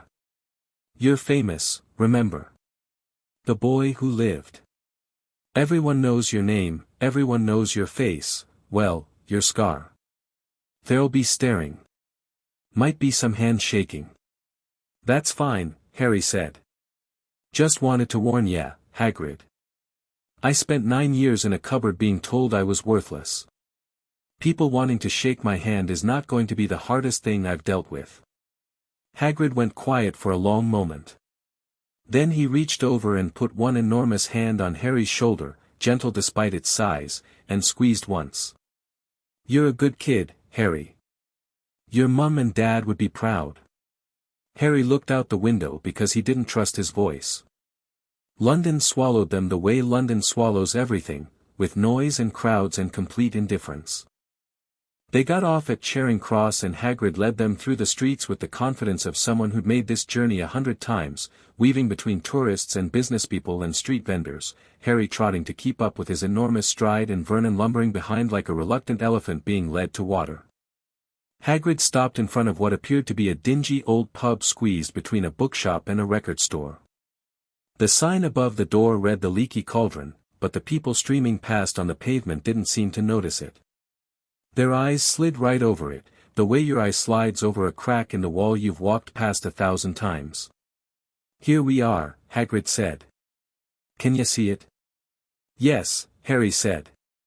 Vernon, behind them, was squinting at the facade with an expression of deep suspicion. "I see, a pub," he managed, as if the words were being extracted from him with pliers. "The magic in Harry's blood," Hagrid said, not looking at Vernon.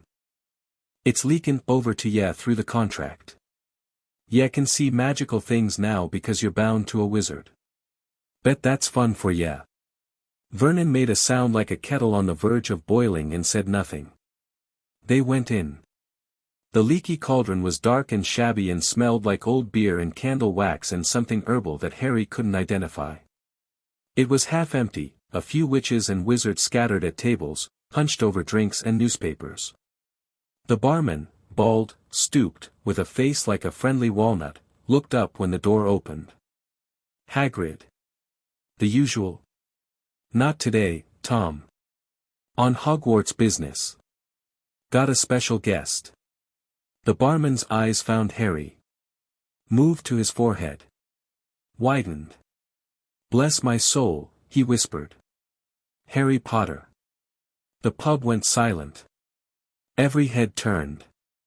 Every eye locked onto the thin boy in the oversized polo shirt standing next to the largest man anyone had ever seen and a purple-faced muggle who looked like he wanted the earth to swallow him whole.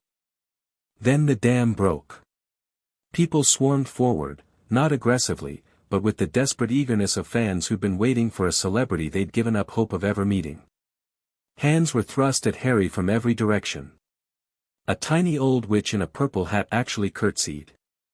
A man in a turban, pale, twitching, with a stammer that made every word an ordeal, grabbed Harry's hand and shook it and said something about being Professor Quirrell and how honored he was, and Harry felt a sharp prick of pain in his scar that vanished as quickly as it came. "Pleasure," Harry said to each of them, shaking hands, nodding, meeting their eyes. He didn't shrink from the attention. He didn't duck behind Hagrid or mumble or stare at his shoes. He stood there in his too big clothes and his broken glasses, and he shook every hand that was offered because these people knew his parents and loved his parents and remembered his parents, and that made them more family than the man standing behind him with his arms folded and his lips pressed into a line so thin they'd nearly disappeared. It took 10 minutes to cross the pub. Hagrid finally extricated them by saying they had important business and couldn't linger, and he led Harry and Vernon through the back, into a small courtyard with a brick wall and a dustbin. "Right," Hagrid said, pulling out the pink umbrella. "3 up, 2 across." He tapped a sequence of bricks in the wall. The wall rearranged itself. The bricks folded and shifted and slid apart like a puzzle solving itself, opening wider and wider until they were standing in front of an archway that led onto a cobblestone street teeming with people and color and magic. Diagon Alley. Harry stared. It was overwhelming in the best possible way. Shops lined both sides of the street, their windows crammed with things that shouldn't exist, cauldrons that stirred themselves, books that fluttered like birds, owls perched on racks outside a shop called Elop's Owl Emporium, broomsticks displayed in the window of quality Quidditch supplies with little cards that said Nimbus 2000, the fastest model yet. Witches and wizards of every age and description thronged the cobblestones, robes in every color, pointed hats and tall boots and cats winding between ankles and the smell of something sweet and something burning and something alive. "Welcome," Hagrid said, beaming, "to your world, Harry." Behind them, Vernon Dursley stood in the archway and looked at Diagon Alley with the expression of a man whose worst nightmares had just been confirmed. Magic was real. Magic was everywhere. And magic had him by the throat and wasn't letting go. "Keep up, Vernon," Harry said without looking back. Vernon kept up. Gringotts stood at the end of the street like an exclamation point, a white marble building that leaned slightly to the left in a way that defied architecture, its bronze doors flanked by goblins in scarlet uniforms. The goblins were small and sharp-featured, with long fingers and clever eyes that seemed to appraise everything they looked at, including Harry. Hagrid marched up the steps and through the doors, Harry beside him, Vernon trailing behind like a reluctant shadow. The interior was cavernous, a long marble hall with counters running its length, goblins perched behind each one on tall stools, weighing coins and examining gems and writing in ledgers with quills that moved so fast they blurred. "Mr. Harry Potter," Hagrid said to the goblin at the nearest counter, "would like to access his vault." The goblin looked down at Harry over a pair of half-moon spectacles. "Does Mr. Potter have his key?" "Got it right here." Hagrid rummaged through his pockets, producing, in sequence, a ball of string, a dog biscuit, several crumpled receipts, and finally a tiny gold key, which he set on the counter. "Dumbledore gave it to me for safekeeping. Oh, and I've also got a letter here from Dumbledore about you-know-what in Vault 713. Harry caught that. Vault 713. The same vault from the newspaper headline. He didn't say anything. Not yet. The goblin examined the key, examined Hagrid's letter, and rang a small bell. Another goblin appeared, shorter, sharper, with a name tag that read Griphook, and led them through a door in the back. "You'll have to wait here," Harry said to Vernon, who had stopped at the entrance to the passage beyond the door. Vernon's face was the color of old porridge. He was staring at the goblins with the expression of a man who'd always suspected the world was insane and was now being given definitive proof. "I'll wait," Vernon said tightly. "Good. Don't insult anyone. They're goblins. They control the banking system and they're significantly more intelligent than you are." Hagrid made that almost laughing sound again. They followed Griphook down a narrow stone passage and into a cart, a small, rickety mine cart on iron rails that plunged into the darkness beneath Gringotts. Hagrid climbed in with considerable difficulty, the cart groaning under his weight, and then they were off, rattling down through tunnels of dark rock, deeper and deeper, the air growing cold, the lanterns on the walls blurring to streaks of orange light. It was the best ride Harry had ever been on. Not that the competition was fierce, The Dursleys had never taken him to a theme park or a fairground or anywhere else where rides existed, but even without a basis for comparison, the sheer wild speed of the cart, the plunging drops, the sharp turns that pressed him against the side, all of it was exhilarating. He laughed, actually laughed, the sound echoing off the tunnel walls, and Hagrid, who had gone green and was gripping the edge of the cart with both hands, looked at him sideways and managed a sickly smile. The cart stopped at a door in the rock wall. "Vault 687, said the number plate. Griphook took the key, pressed it into the lock, turned it, and the door swung open. Harry's breath stopped. Gold. Mountains of gold coins. Silver too, and bronze, heaped in drifts that reached the ceiling, spilling across the floor, catching the lantern light and throwing it back in warm, glittering cascades. A fortune. More money than Vernon Dursley would earn in 100 lifetimes of selling drills. Left to ya by your parents, Hagrid said quietly. The gold ones are galleons. Silver ones are sickles. Bronze are nuts. 17 sickles to a galleon, 29 nuts to a sickle. This should see ya through your school years and then some. Harry stepped into the vault. He picked up a galleon and felt its weight, heavy, solid, real. He picked up another, and another, letting them run through his fingers. Is there a way to convert this to Muggle money? He asked. Yeah, the goblins do exchanges up at the counter. Good. I'm going to need some. And a lot of this. He turned to Griphook. Is there a bag or something I can use? Griphook produced a small leather pouch from his pocket. Bottomless bag, he said in a dry, precise voice. Standard issue for Gringotts clients of significance. It will hold as much as you put in it and weigh no more than a few ounces. Harry took it and began scooping galleons. He filled the pouch with gold, more than he probably needed for today, but he was 10 years old and he'd just discovered that he was rich and he wasn't going to be timid about it. They stopped at Vault 713 on the way back up. Hagrid went in alone and came out with a small, grubby package wrapped in brown paper, which he tucked into his coat. Harry noticed but again said nothing. Whatever it was important enough for a newspaper article and important enough for Dumbledore to send Hagrid personally, and Harry was smart enough to know that some questions were better saved for later. Back in the main hall, Vernon was standing exactly where Harry had left him, rigid as a statue, surrounded by goblins who were ignoring him with professional thoroughness. Right, Harry said. I'd like to exchange some gold for Muggle money, and then we're going shopping. He converted 100 galleons to pounds at the exchange counter. The goblin gave him a thick envelope of banknotes that felt almost obscene in its heft, and then they were back out on Diagon Alley, the summer sun bright overhead, the street bustling around them. Robes first, Hagrid said. Madame Malkin's. She'll sort ya out. I need more than school robes, Harry said. I need actual clothes. Normal clothes. Things that fit. Hagrid looked at Harry's oversized polo shirt and his rolled-up shorts and his taped glasses, and his face did something complicated. Yeah, he said. Yeah, I think we can manage that. They went to Madame Malkin's first. The shop was warm and bright, full of fabric and mirrors and the quiet buzz of measuring tapes that flew through the air of their own accord. A squat, smiling witch in mauve robes greeted them, and when she saw Harry's scar, her smile widened but she had the grace not to make a fuss. Hogwarts, dear, she said. Got another young man being fitted up just now. She led Harry to a stool at the back of the shop. Standing on the stool next to him was a boy about his age, pale, pointed face, blonde hair slicked back, grey eyes that appraised Harry with a quick, calculating interest. Hello, the boy said. Hogwarts too? Yes. My father's next door buying my books and my mother's up the street looking at wands. I'm going to drag them off to look at racing brooms afterward.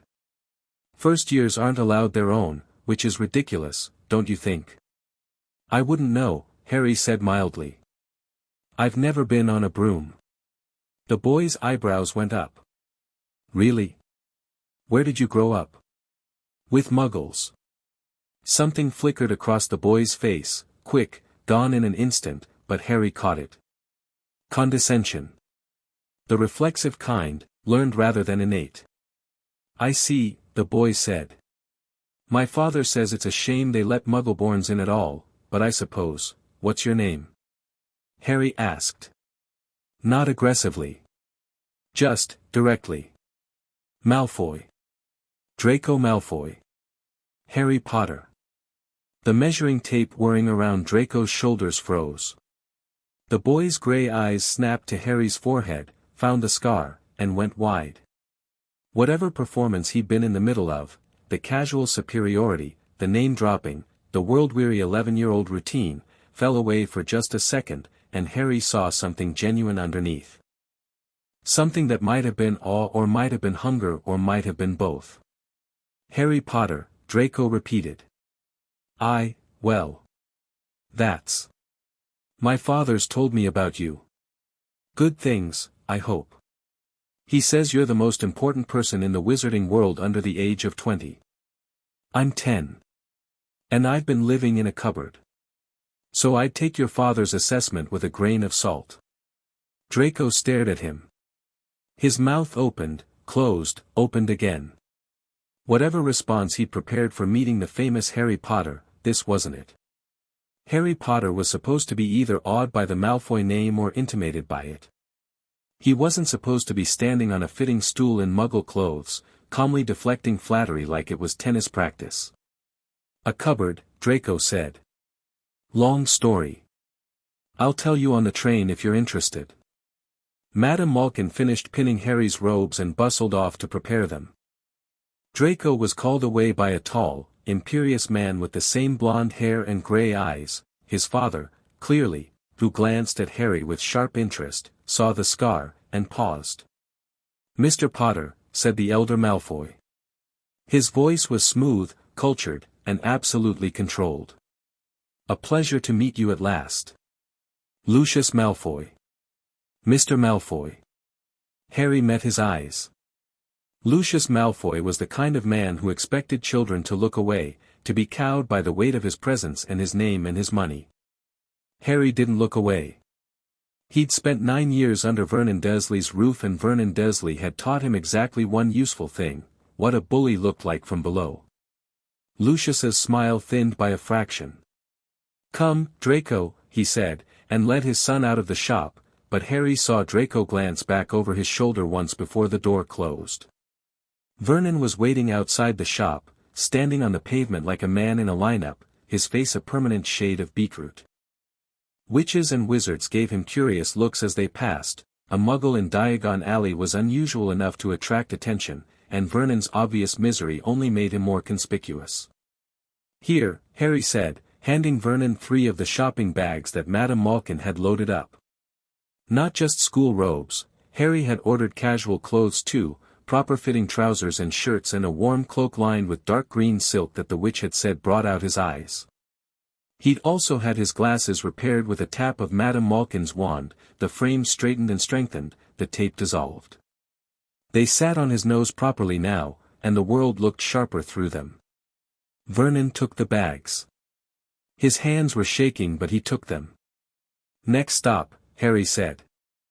They went to Flourish and Blots for books, the full Hogwarts list plus a dozen more that caught Harry's eye: an introduction to wizarding history, a guide to magical law, a compendium of family magic, a slim volume on ancient contracts that he found on a dusty shelf at the back and that made his heart beat faster when he read the chapter headings. He bought them all. Vernon carried them all. They went to the apothecary for potion supplies, where Harry bought a cauldron and a set of scales and glass phials and ingredients with names that sounded like poetry: powdered moonstone, bezoar, aconite.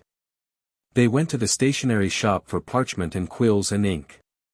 They went to a trunk shop where Harry bought a proper magical trunk with expanding compartments and a lock that responded only to his touch. At each stop, people recognized him. They whispered and pointed and occasionally came up to shake his hand, and Harry handled it with a composure that seemed to surprise Hagrid. He was polite but not performative, warm but not effusive, and when people told him how grateful they were or how much they owed him, he said, "Thank you," and moved on because he understood, instinctively, that dwelling on gratitude he hadn't earned would make him something he didn't want to be. Vernon, meanwhile, was having the worst day of his life. He trudged through Diagon Alley with an ever-growing pile of shopping bags, surrounded by everything he'd spent his entire adult life denying and despising, and he couldn't complain, couldn't protest, couldn't storm off or make a scene or drag Harry away by the ear. He was a Muggle pack mule in a world of wonders, and every witch and wizard who glanced at him and then dismissed him as irrelevant was a tiny knife in the balloon of his self-importance. Harry noticed. He noticed the way Vernon's shoulders curled inward, the way his eyes darted from one magical sight to another with a mix of horror and something that might, in a different man, have been wonder. He noticed the way Vernon flinched when an owl swooped low over the street, the way he jerked away when a goblin passed too close. He noticed all of it, and he felt, not sorry, exactly. But something adjacent to sorry. Something that recognized the humanity of the man's suffering without excusing the behavior that had caused it. Not enough to let him off the hook, though. Not nearly enough for that. The last stop was Ollivander's. The shop was narrow and shabby, tucked between larger establishments like a thin book wedged between fat ones. The sign above the door read Ollivander's, makers of fine wands since 382 BC, and the single window displayed one wand on a faded purple cushion. "I'll wait out here," Hagrid said. "Gettin' a wand's a personal thing, Harry. Between you and Mr. Ollivander." Harry nodded. "Vernon, stay with Hagrid." Vernon set down the shopping bags with visible relief and stood on the pavement with his arms folded, a Muggle island in a magical sea. Harry pushed open the door and went inside. The shop was quiet. Not just quiet, silent, the way a library is silent, the way a church is silent, the kind of silence that isn't empty but full, pregnant with something you can't quite name. The walls were lined with narrow boxes, thousands of them, stacked from floor to ceiling, each one containing a wand. The air smelled like dust and wood and something electrical, like the air before a thunderstorm. "Good afternoon." Harry didn't jump. The voice came from the shadows at the back of the shop, soft, papery, precise, and then a man stepped forward into the lamplight. He was old, with wild white hair and pale, unblinking eyes that had the quality of searchlights. He moved without sound, and when he looked at Harry, he looked at all of Harry, the visible and the invisible, and Harry had the uncomfortable feeling that Mr. Ollivander could see things that hadn't happened yet. "I wondered when I'd be seeing you, Mr. Potter." Ollivander stepped closer. His pale eyes moved to Harry's forehead. "And that's where the scar is. I'm sorry to say I sold the wand that did it. 13.5 inches. You. Phoenix Feather Core. A powerful wand. Very powerful. In the wrong hands." He trailed off. Then his gaze refocused on Harry with startling intensity. "But you carry something else, don't you? An old magic. A binding. I can feel it on you like perfume." Harry's hand went to his waistband, where the contract was tucked. "The contract," he said. "Ah." Ollivander's eyes brightened. "Family magic. Potter family magic, if I'm not mistaken. Very old. Very potent. The Potters were always clever with contractual sorcery, blood-bound agreements, conditional enchantments, that sort of thing. Your grandfather, Fleamont, came in here once and I could feel the family magic on him like a second skin. It's stronger on you. Why? Because you've activated it, my boy. You've woken the Potter blood magic. The contract isn't just a document, it's a channel. A conduit to your family's magical heritage. The more you use it, the more it opens." He tilted his head. "But you know that, don't you? You can feel it." Harry could feel it. He'd been feeling it all day, a warmth in his chest, a steady pulse, a sense of something vast and deep running beneath his awareness like an underground river.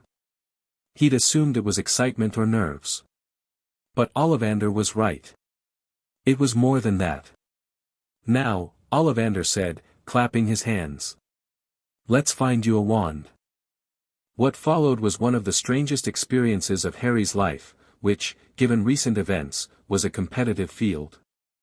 Ollivander pulled box after box from the shelves, offering Harry wand after wand, maple and unicorn hair, ebony and dragon heartstring, willow and phoenix feather, and each one felt wrong in a different way.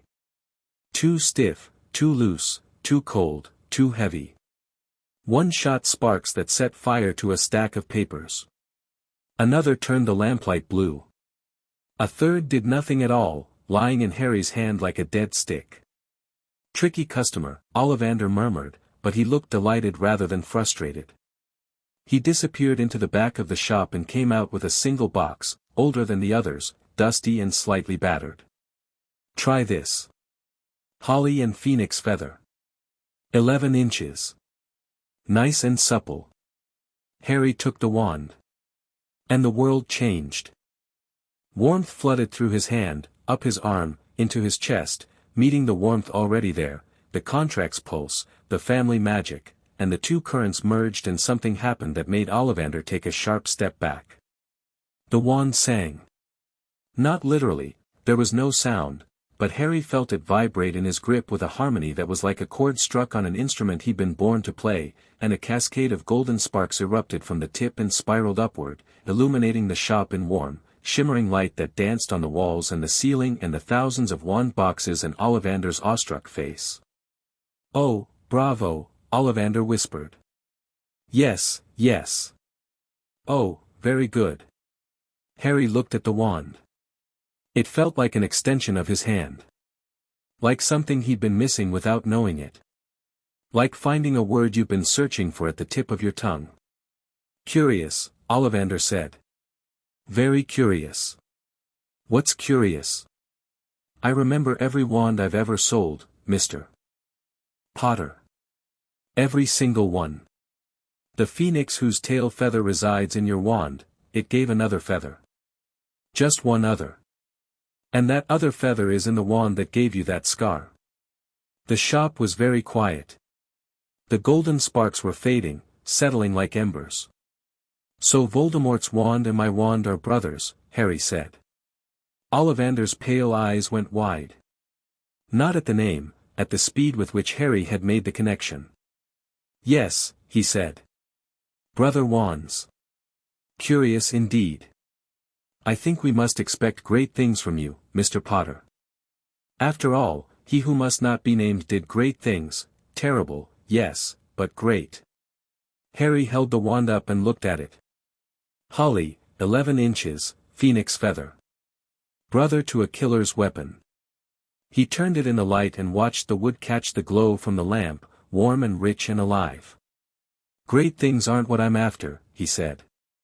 "I just want to never sleep in a cupboard again." Ollivander looked at him for a long moment. Then he smiled, a real smile, rare on that strange face, and nodded once. Harry paid for the wand and walked out of the shop into the summer light of Diagon Alley. Hagrid was sitting on a bench outside, and next to him, dwarfed by his bulk, was a beautiful snowy owl in a gilded cage. She was the color of fresh snow, with amber eyes that regarded Harry with immediate, fierce intelligence. "Happy birthday," Hagrid said. "Bit early, I know, but, well. Wanted ter get ya something." Harry looked at the owl. The owl looked at Harry. Something passed between them, a recognition, an assessment, an acceptance, and the owl clicked her beak softly and settled on her perch. "She's perfect," Harry said. "Thank you, Hagrid. Gotta have a name for her." Harry thought about it. He held the cage up and looked into those amber eyes and thought about everything that had happened in the last 2 days, the contract, the cupboard, the vault, the wand, the world that had been hidden from him and was hidden no longer. "Hedwig," he said. The name came from somewhere he couldn't identify, maybe one of the textbooks he'd glanced at in flourish and blots, maybe somewhere deeper. It felt right. The owl seemed to agree, hooting once and fluffing her feathers. Vernon was standing where Harry had left him, surrounded by shopping bags, his face a desolation. The afternoon sun was hitting him full in the face and he was sweating through his clean white shirt. "We're done," Harry said. "Let's go home." The trip back was quiet. The train rocked and swayed, Hagrid dozed, and Vernon sat in rigid silence, the shopping bags piled around his feet. Harry sat by the window with Hedwig's cage on his lap, his new wand in his pocket, and the contract warm against his skin, and he watched London fall away and the suburbs rise up to replace it, the grey-green sprawl of ordinary England reasserting itself around the train. They walked from the station back to Privet Drive. The sun was going down and the street was bathed in that particular golden light that makes even the most boring suburban street look almost magical. Almost. Vernon carried the bags inside and set them in the hallway without being told. He stood there for a moment, enormous and deflated, and then he looked at Harry. "Can I?" He stopped. Swallowed. "Can I go upstairs?" Harry realized what was happening. Vernon was asking permission. Not because the contract required it, Vernon could go upstairs, could move around the house freely, but because the man had been so thoroughly stripped of his authority that the reflex of command had been replaced by the reflex of request. "Yes," Harry said. Vernon went upstairs. His bedroom door closed. Through the ceiling, Harry heard the bedsprings creak as the largest Dursley collapsed onto his bed. Petunia was in the kitchen, stirring something on the stove. She looked up when Harry came in, her eyes scanning the bags in the hallway, the cage in his hand, the wand-shaped bulge in his pocket. Was it? She paused. Was it like she described? Harry set Hedwig's cage on the counter. Like who described? Lily. When she first went. She wrote me a letter about Diagon Alley. She said it was like stepping into a storybook. She was right. Petunia looked at the owl. The owl looked at Petunia. Some judgment was rendered in those amber eyes and Petunia looked away first. "There's stew for dinner," she said. "Good. Make enough for everyone." Dinner was stew and bread in a silence that was becoming, if not comfortable, at least familiar. Dudley had emerged from his room and was sitting at the table staring at Hedwig's cage with an expression that wavered between fear and fascination. The owl stared back with magnificent indifference. "Is that an owl?" Dudley asked. "Yes." "In the house?" "Yes." "Mum, there's an owl in the house." "Eat your stew, Dudley." After dinner, Harry took his purchases upstairs and began unpacking. He laid out his school robes on the bed, fine black fabric, surprisingly well made, with the Hogwarts crest embroidered on the breast. He stacked his textbooks on the wonky desk, which now felt less like a cast-off and more like a workstation. He hung his new clothes in the wardrobe. He set Hedwig's cage by the window and opened it so she could come and go. He sat on the bed with the book he'd found in Flourish and Blots, Ancient Contracts and Family Magic, a Practitioner's Guide, and began to read. 3 hours later, he was still reading. The book was dense and technical but the family magic, the warm pulse in his chest, seemed to help, translating concepts that should have been impenetrable into ideas that made intuitive sense. He learned that the Potter family contract was a type of magic called a vinculum sanguinis, a blood bond, one of the oldest and most powerful forms of magical agreement. It couldn't be broken by any external force. It couldn't be appealed or overruled. The only ways it could end were if the bound party served their term to the satisfaction of the magic itself, or if the binding party released them voluntarily. He also learned that the contract had secondary effects he hadn't anticipated. As a blood bond, it connected Harry to the Potter family magic more broadly, not just the contract itself but the accumulated magical knowledge and power of generations of Potters. The bond would grow stronger over time. His magic would develop faster. His instincts would sharpen. He was, in essence, plugged into a magical legacy that most wizards could only dream of. There was a knock at the open door. Harry looked up. Dudley stood in the doorway. He was in his pajamas, enormous, tent-like things, patterned with cartoon wrestlers, and his round face was uncertain, his eyes flicking around Harry's room, taking in the books and the robes and the owl and the wand on the nightstand. "What?" said Dudley. Harry waited. "What happened?" Dudley said. "To Dad." "What did you do?" Harry set the book down. He looked at his cousin, really looked at him, the way he'd looked at Petunia yesterday. Dudley Dursley, who'd spent his entire life being given everything he wanted and told he was perfect and encouraged to treat Harry like a punching bag. Dudley, who was 11 and scared and confused and standing in a doorway because he didn't know if he was allowed to cross it. "Sit down," Harry said, gesturing at the desk chair. Dudley sat. The chair groaned. "Your dad treated me badly," Harry said. "You know that. You were part of it, sometimes. Keeping me in the cupboard. Not feeding me. Using me as a servant. All of that." He paused. My real mum, knew it might happen. She left a magic contract that said if your dad was cruel to me, he'd have to do what I say. He was cruel to me, so now he has to do what I say." Dudley processed this with visible effort. "So it's like a punishment?" "Yes." "How long?" "I don't know yet." "Is it?" Dudley's face scrunched. "Is it going to happen to me too?" Harry looked at his cousin. Dudley was shaking. His hands were gripping the arms of the desk chair so hard his knuckles were white, and his eyes were bright with a fear that Harry recognized because he'd felt it himself, the fear of someone who knows they've done wrong and is waiting for the blow to fall. "No," Harry said. "The contract only applies to your dad. You're a kid. You did what your parents taught you to do. That's not the same thing." Dudley let out a breath that seemed to come from his feet. "But Dudley," Harry said.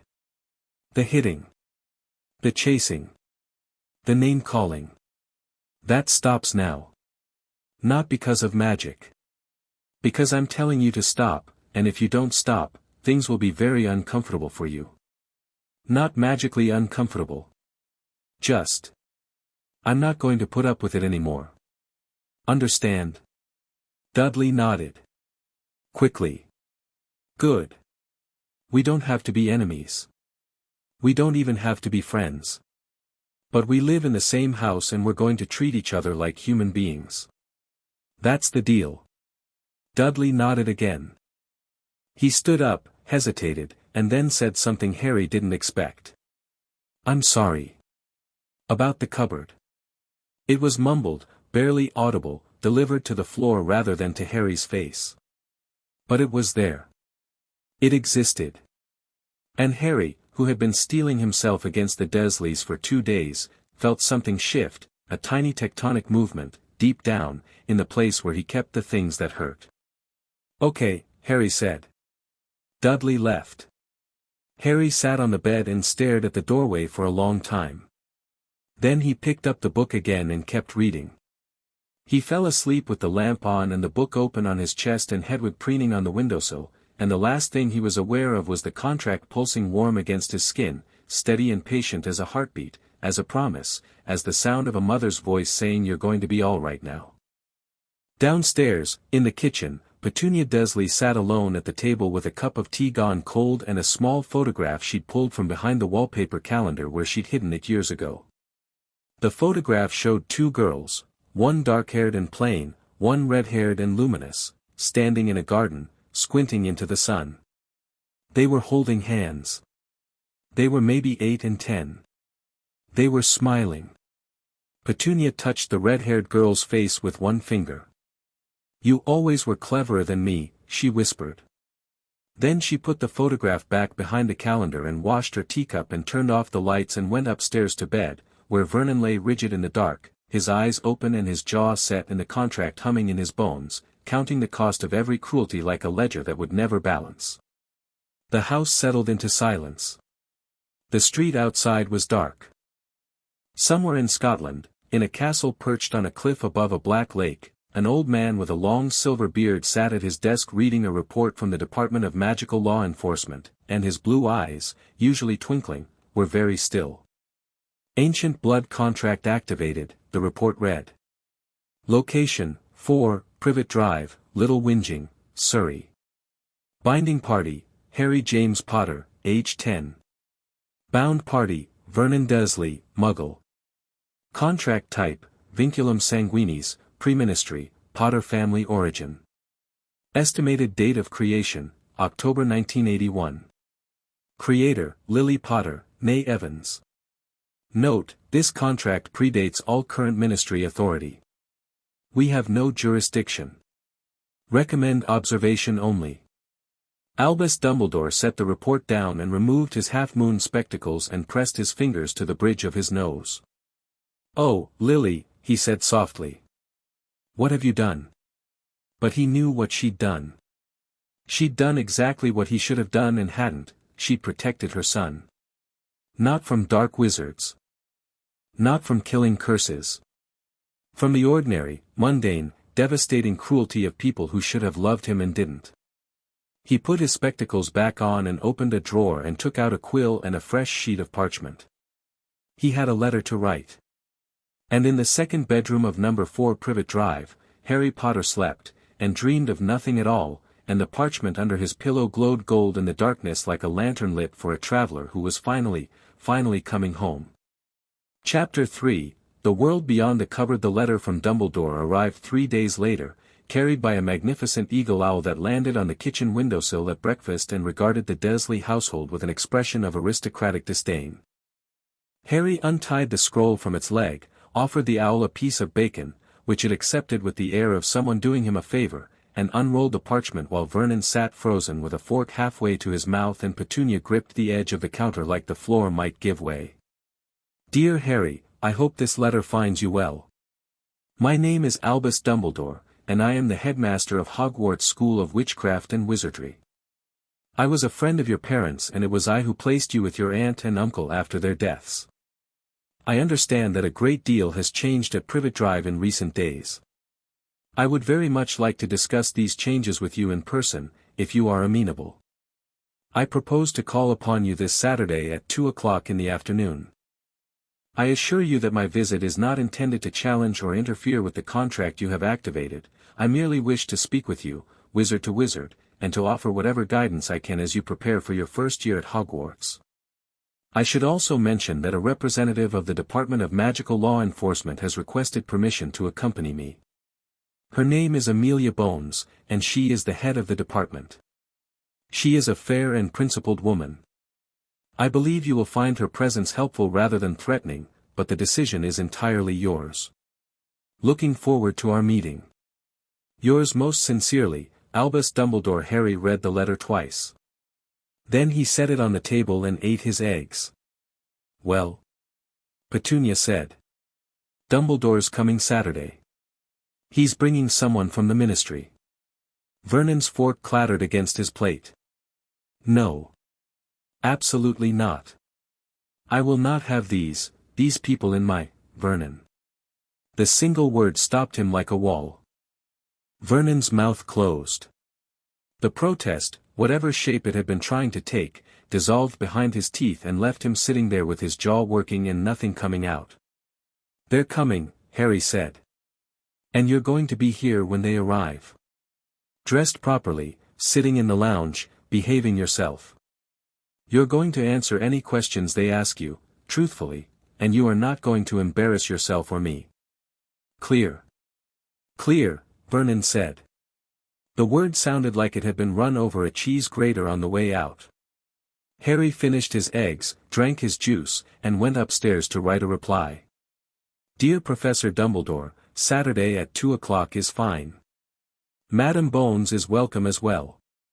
I have questions of my own that I'd like answered, so I hope you'll plan for an extended visit. Yours sincerely, Harry Potter." He tied the letter to Hedwig's leg. She nipped his finger affectionately and launched herself from the windowsill into the bright morning air, climbing fast, white against blue. Harry spent the next 3 days doing 2 things, reading and thinking. The reading was voracious. He went through the Hogwarts textbooks methodically, not just skimming, but actually studying, taking notes on spare parchment with the quill and ink he bought at Diagon Alley. He started with a history of magic by Bathilda Bagshot, which was dull in places but gave him the framework he needed, the broad strokes of wizarding history, the founding of Hogwarts, the rise and fall of dark wizards, the establishment of the Ministry of Magic, the International Statute of Secrecy. He moved on to the Standard Book of Spells, Grade 1, and practiced the wand movements without actually casting, getting the feel of the holly wand in his hand, learning the rhythms. But the book he kept coming back to was Ancient Contracts and Family Magic. He read it cover to cover and then read it again, and each time through he understood more, the family magic translating concepts into intuition the way it had the first night. He learned about blood wards and air magic and the particular brand of old sorcery that predated the ministry's standardized system. The Potter family, it turned out, had been practitioners of contract magic for centuries. It was their specialty, their signature, the magical equivalent of a family trade. They'd been solicitors and arbiters in the old wizarding world, crafting binding agreements between noble houses, settling disputes with contracts that enforced themselves. His mother hadn't just been clever. She'd drawn on a family tradition that went back generations. The contract wasn't improvised, it was the culmination of centuries of Potter magical jurisprudence, adapted and sharpened and aimed with a mother's precision at the specific threat her son might face. The thinking was harder. Harry sat on his bed with the curtains open and the summer light pouring in and turned the situation over and over in his mind. Dumbledore was coming. The head of magical law enforcement was coming. They would want to know about the contract. They might want to challenge it, the letter said otherwise, but Harry was 10, not stupid, and he knew the difference between what people said and what they wanted. He needed to be ready. On Thursday evening, he went downstairs and found Vernon in the sitting room. The television was on. Vernon had returned to it the way a drowning man returns to a piece of driftwood, clinging to the normalcy of evening news and game shows as if they could somehow counterbalance the magical contract humming in his bones. "Vernon," Harry said. "Turn that off." Vernon turned it off. Harry sat in the armchair across from him. The room was quiet. Through the wall, he could hear Petunia washing dishes in the kitchen, and upstairs, the muffled thump-thump of Dudley bouncing on his bed. "I need to ask you something," Harry said. "And I need you to answer honestly." Vernon's jaw tightened. The contract pulsed, Harry felt it, the warm surge of power responding to his intent to command truth, and Vernon's shoulders dropped a fraction, the resistance easing whether he wanted it to or not. "The man who left me here. Dumbledore. Did he ever contact you after that night?" "Letters," Vernon said. "One a year. At Christmas. He wrote to Petunia, mostly. Said you were healthy. Said the blood wards were holding. Asked if everything was satisfactory." "And what did you tell him?" Vernon's face twisted. "We didn't reply. Not once. I burned his letters the same as the school's. So he wrote to check on me and you never wrote back, and he never came to check in person." "Once," Vernon said, and the word came out like a tooth being pulled. "Once, years ago, you were 4 or 5, a woman came. Not him. A woman with a pointed hat. She walked up and down the street and looked at the house and spoke to Mrs. Figg and then she left." "What did she look like?" "Old. Scottish, I think. Thin. McGonagall." Harry filed it away. "Did she talk to you?" "No. She watched the house for an afternoon and then she was gone. And that was it. One visit in 9 years." Vernon said nothing. The silence was its own answer. Harry sat with that for a moment. Dumbledore had checked, sort of. Letters that went unanswered. A single surveillance visit that apparently hadn't raised any red flags, or if it had, hadn't resulted in action. Either Dumbledore was negligent or he knew what was happening and decided the blood wards were more important than Harry's well-being. Neither possibility was comforting. "One more question," Harry said. "When you decided to put me in the cupboard instead of a proper bedroom, was that your idea or Petunia's?" Vernon's face went through something complicated. Mine, he said. Petunia wanted to give you Dudley's second room. I said you didn't deserve it. I said the cupboard was good enough for someone like you. The words fell into the quiet room like stones into still water. Someone like me, Harry repeated. Vernon looked at the blank television screen. His reflection stared back at him, a large man in a small room, stripped of everything that had made him feel big. I hated your father, Vernon said. The words were coming faster now, the contract pulling truth to the surface like a riptide. I met him once. Before the wedding. Petunia's wedding. He came with your mother. He was arrogant. Confident. He made jokes I didn't understand and laughed at things I couldn't see, and he looked at me like I was furniture. Like I was something in the room that didn't matter. And your mother was worse because she was kind about it. She was kind and lovely and patient, and it made Petunia sick with jealousy, and it made me. He stopped. His thick fingers dug into the armrests. It made me want to break something. So you broke me instead. Vernon's chin dropped to his chest. Harry stood up. He looked down at his uncle, this man, this petty, frightened, ordinary man who had taken 9 years of rage and inadequacy and poured them into a child who couldn't fight back, and he searched inside himself for something to say. Some word that would capture the enormity of what Vernon had just admitted and the years of suffering it represented. He couldn't find one. Maybe there wasn't one. Maybe some things were too large for language and could only be addressed by action, and the contract was doing that already, one commanded day at a time. Thank you for telling me the truth, Harry said. He went upstairs.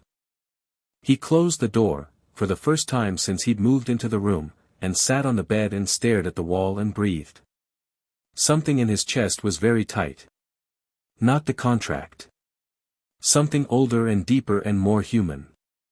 Something that wanted to scream, or cry, or put his fist through the plaster. He wanted to break something. That phrase, Vernon's phrase, sat in his head like a splinter, and the irony of it, the bitter recursive irony of inheriting the urge to destroy from the man who tried to destroy him, was almost too much to bear. He picked up the holly wand from the nightstand. It hummed in his hand, warm, alive, responsive. He could feel the magic in it reaching toward the magic in him, the family power, the contract's binding force, all of it flowing together like rivers joining. He pointed the wand at the glass of water on his desk and said, very quietly, "Move." The glass slid 3 inches to the left. He hadn't used a spell. He hadn't used an incantation or a wand movement from any textbook. He'd just pushed, with his mind and his magic and his will, and the glass had moved. He did it again. The glass slid back. He pointed at the book on his bed. Up. The book rose.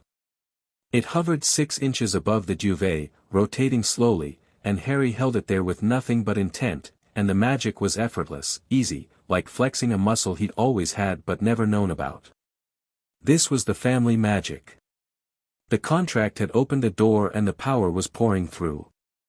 Not unlimited, he could feel edges, boundaries, the sense that there was much more available than he could currently access, but what he had now was already far beyond what the textbooks described for a first-year student.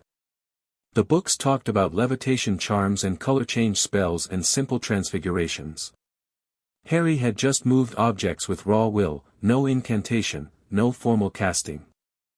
He set the book down gently and placed the wand back on the nightstand and lay back on the bed and stared at the ceiling. He wasn't afraid. That was the thing. He probably should have been. The power was new and unfamiliar and the situation was complicated and dangerous people were paying attention, but fear was something Harry had used up over 9 years in a cupboard. He'd been afraid of Vernon's fists and Dudley's gang and Aunt Marge's dogs and dark enclosed spaces and going to bed hungry. He'd been afraid for so long that the fear had worn through, like a shirt washed too many times, and what was left underneath was something harder and quieter and more durable. Determination, maybe. Or stubbornness. Or just the flat, unshakable certainty that nothing the magical world could throw at him would be worse than what he'd already survived in the Muggle one. Saturday morning Harry woke early. He showered, dressed in his new clothes, proper-fitting trousers, a dark green jumper that Madame Malkin had insisted matched his eyes, shoes that were actually his size, and went downstairs to find Petunia already in full-blown hostess mode. The sitting room had been vacuumed, the cushions plumped, the surfaces dusted. A tray of biscuits sat on the coffee table next to a tea service that Petunia only brought out when Vernon's boss came for dinner. "You didn't have to do all this," Harry said. "If people are coming to my house," Petunia said tightly, "my house will be presentable." "Fair enough." Harry sat at the kitchen table and ate toast and waited. Vernon came down at noon, dressed in his best suit, the charcoal gray one he wore to board meetings, and sat in the sitting room with the rigid posture of a man awaiting execution. Dudley had been sent to a friend's house for the afternoon, which was probably wise. At exactly 2 o'clock, the doorbell rang. Harry answered it. Albus Dumbledore stood on the doorstep of number 4 Privet Drive, and Harry understood immediately why the wizarding world held this man in such regard. It wasn't the height, though he was tall. It wasn't the beard, though it was magnificent, silver-white, long enough to tuck into his belt, gleaming in the afternoon sun. It wasn't even the clothes, though they were remarkable, deep purple robes patterned with silver stars, buckled boots, a pointed hat that added another foot to his already considerable height. It was the eyes. They were the clearest, brightest blue Harry had ever seen, and they were looking at him with an intensity that felt like standing in a beam of concentrated light. Beside Dumbledore stood a woman who could not have been more different. Square-jawed, stocky, with close-cropped gray hair and the bearing of someone who'd spent their career in positions of authority and wore it like a second skin. She was dressed in formal robes of dark navy, a monocle glinting over one eye, and she held a leather portfolio under one arm. Amelia Bones, head of the Department of Magical Law Enforcement. "Harry," Dumbledore said. His voice was warm and gentle and carried the particular cadence of someone who chose every word with care. "May I say that it is very, very good to see you." Harry looked up at the most powerful wizard in Britain and felt the contract pulse in his chest, not warning, not threat, just awareness. This man had left him on a doorstep. This man had written letters that went unanswered and sent one person to check on him in 9 years. This man had prioritized blood wards over a child's welfare, and whatever his reasons, whatever his justifications, the result was 9 years in a cupboard. Harry didn't smile. But he didn't scowl either. He kept his face neutral and his voice even and said, "Come in, Professor." They sat in the sitting room, Harry in the armchair, Dumbledore and Madame Bones on the sofa, Vernon in a straight-backed chair by the window that Petunia had placed there specifically so he'd be out of the way but visible. Petunia herself hovered in the doorway with the tea tray, poured for everyone with mechanical precision, and then withdrew to the kitchen. For a moment, nobody spoke. Dumbledore's eyes swept the room, the immaculate surfaces, the family photographs on the mantelpiece, none of which included Harry, the door to the cupboard under the stairs, which was visible through the sitting-room doorway. His gaze lingered on that door for a long moment and something moved behind those blue eyes, something sharp and cold and deeply unhappy.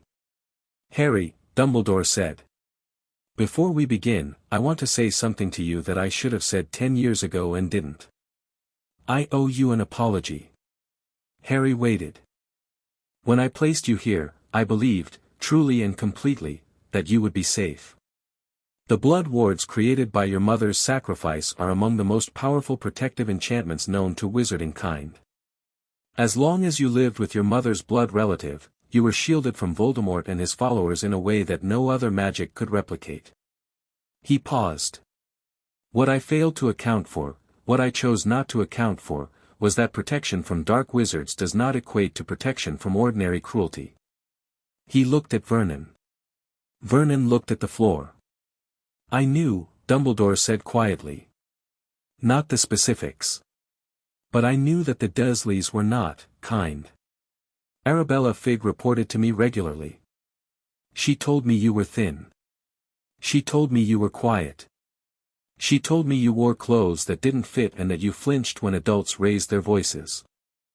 I heard all of this and I told myself that the blood wards were more important, that the protection they afforded outweighed the cost of an imperfect childhood. I was wrong. The room was very still. I am sorry, Harry. Profoundly sorry. Not because the contract forces me to reckon with my failure, it doesn't bind me, as I'm sure you know, but because a child was in pain and I had the power to help and I chose not to. That is a burden I will carry for the rest of my life. Harry let the silence hold. He'd expected deflection, or justification, or the gentle manipulation that Hagrid's stories had hinted at, the sense that Dumbledore always had a plan, always had a reason, always saw further than everyone else and expected you to trust his vision. He hadn't expected this, a direct, unqualified apology delivered without conditions or caveats. It didn't fix anything. But it mattered. Thank you, Harry said. I appreciate you saying that. I don't forgive you yet, because I don't think forgiveness is something you hand out to make someone else feel better.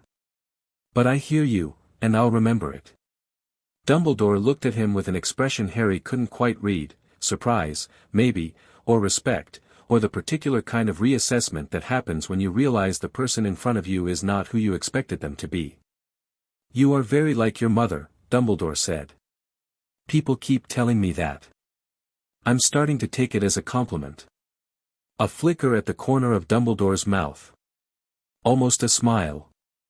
You should. Lily Evans was one of the finest people I have ever known. Madame Bones, who had been sitting with her portfolio on her lap and her monocle gleaming, cleared her throat. Mr. Potter, she said. Her voice was brisk and businesslike, the voice of someone who had limited patience for sentiment and unlimited patience for facts. I'm Amelia Bones, head of the DMLE. I'm here in an official capacity. The activation of your family contract triggered monitoring charms at the ministry that haven't been activated in over 300 years. I need to ask you some questions about it, and I want to be clear from the outset, I am not here to challenge the contract or attempt to dissolve it. My department has already consulted with our best legal minds and our conclusion is that the contract is valid, binding, and entirely beyond our jurisdiction. Thank you for being straightforward about that, Harry said. Bones opened her portfolio. I'd like to see the contract itself, if you're willing. Harry pulled the parchment from his pocket, he kept it on him at all times now, tucked into whatever he was wearing, and handed it across. Bones unrolled it on the coffee table and studied it, her monocle flashing as her eye moved across the text. Dumbledore leaned forward and read it too, his long fingers resting on his knees, his expression intent. Remarkable, Bones murmured. The construction is flawless. Vinculum sanguinis, self-executing, blood-sealed, with built-in truth compulsion and physical compliance protocols. This is graduate-level contract magic, no, beyond that. This is mastery-level work. Lily was always exceptional with this branch of magic, Dumbledore said quietly. She studied under Bathsheba babbling in ancient runes and independently pursued the Potter family tradition of contractual sorcery after her marriage. I knew she had been working on protective measures for Harry, but I didn't know the specifics. She didn't share them with me. Smart of her, Harry said. Dumbledore's eyes met his. That almost smile again. Yes. It was. Bones looked up from the parchment. Mr. Potter, for the record, I need to document the conditions that activated the contract. I understand this may be difficult, but I need you to describe the treatment you received from Mr. Dursley. Now wait, Vernon started from his chair. Vernon, Harry said. Be quiet. Vernon went quiet. Harry looked at Madame Bones. He took a breath. And then, in a voice that was steady and clear and stripped of all emotion because emotion would have made it impossible, he told her. He told her about the cupboard, the small dark space under the stairs where he'd slept from the age of 15 months until 3 days ago. He told her about the spiders and the dust and the shelf that dug into his back when he turned over. He told her about the bolt on the outside of the door, the one Vernon installed when Harry was 4 because he'd started sleepwalking, or that was the reason Vernon gave, though the real reason was that the bolt made a satisfying sound when it slid home, and the sound of a child locked in was, to Vernon Dursley, the sound of control. He told her about the food. 2 meals a day on good days. 1 on bad days. None on the worst days, the days when Harry had done something freakish, made something float, or turned his teacher's hair blue, or ended up on the school roof when Dudley's gang was chasing him, and Vernon decided that starvation was the appropriate corrective for the crime of being magical. He told her about Christmas mornings watching Dudley open 37 presents while Harry got a wire coat hanger and a pair of Vernon's old socks. He told her about birthdays that went unacknowledged, about being told his parents were worthless drunks, about being called boy and freak and it with such consistency that he'd sometimes forgotten he had a name at all. He told her about the chores. The cooking, the cleaning, the gardening, the endless list of tasks that appeared each morning and was never short enough to finish before dark. Mowing the lawn with a mower so heavy he could barely push it. Scrubbing the kitchen floor on his hands and knees at 6 years old while Dudley watched cartoons in the next room. Painting the garden fence in August heat without water because Vernon said water was earned, not given. He told her about Dudley. The punching, the kicking, the Harry hunting, the game where Dudley and his friends chased Harry through the neighborhood and beat him up if they caught him. He told her about the time Dudley pushed him down the stairs and Vernon told the school Harry was clumsy. About the time Dudley broke Harry's wrist, his actual wrist, the bone, and Petunia wrapped it in a bandage and told Harry to stop whinging and didn't take him to a doctor because a doctor would ask questions. He told her about the cold. Winter nights in the cupboard with one thin blanket and no heating, the frost on the inside of the door, the way he'd curl into a ball so tight his muscles ached in the morning. He told her about the silence, the rule that Harry was not to speak at meals, not to speak to guests, not to speak at all unless spoken to, and sometimes not even then. He told her everything. And when he was done, the sitting room was so quiet you could hear the ticking of the clock in the hallway and the faint hum of traffic on the road outside and the breathing of 4 people, 3 of whom were unable to look at the 4th. Vernon Dursley sat in his chair by the window and he was crying. Silently, without sound, tears running down his purple cheeks and into his mustache. Not from guilt, Harry wasn't naive enough to believe that. From exposure. From hearing his own cruelty catalogued in his nephew's calm, flat voice and played back to him in a room where he couldn't deny or minimize or rewrite it. The contract wouldn't let him deny it. The truth compulsion held him pinned like an insect on a board, and every word Harry spoke resonated in the binding and confirmed itself as fact, and Vernon felt each confirmation like a nail being hammered into his own coffin. Madame Bones had stopped writing.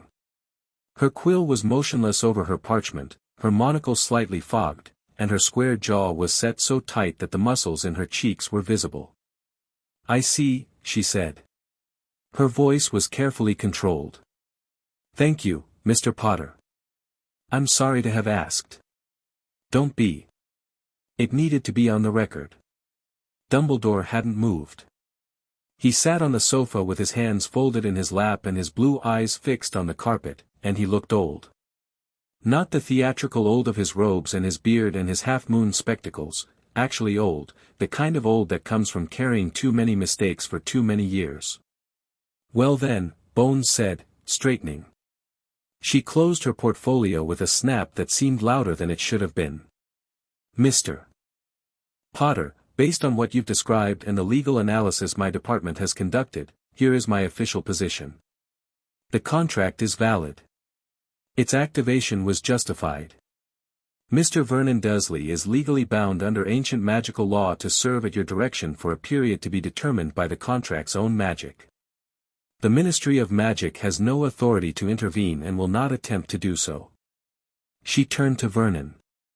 Her monocle glinted. "Mr. Dursley. You should understand that what your nephew has described constitutes criminal abuse under both Muggle and magical law. If Harry were to pursue charges through the Muggle system, you would face prosecution.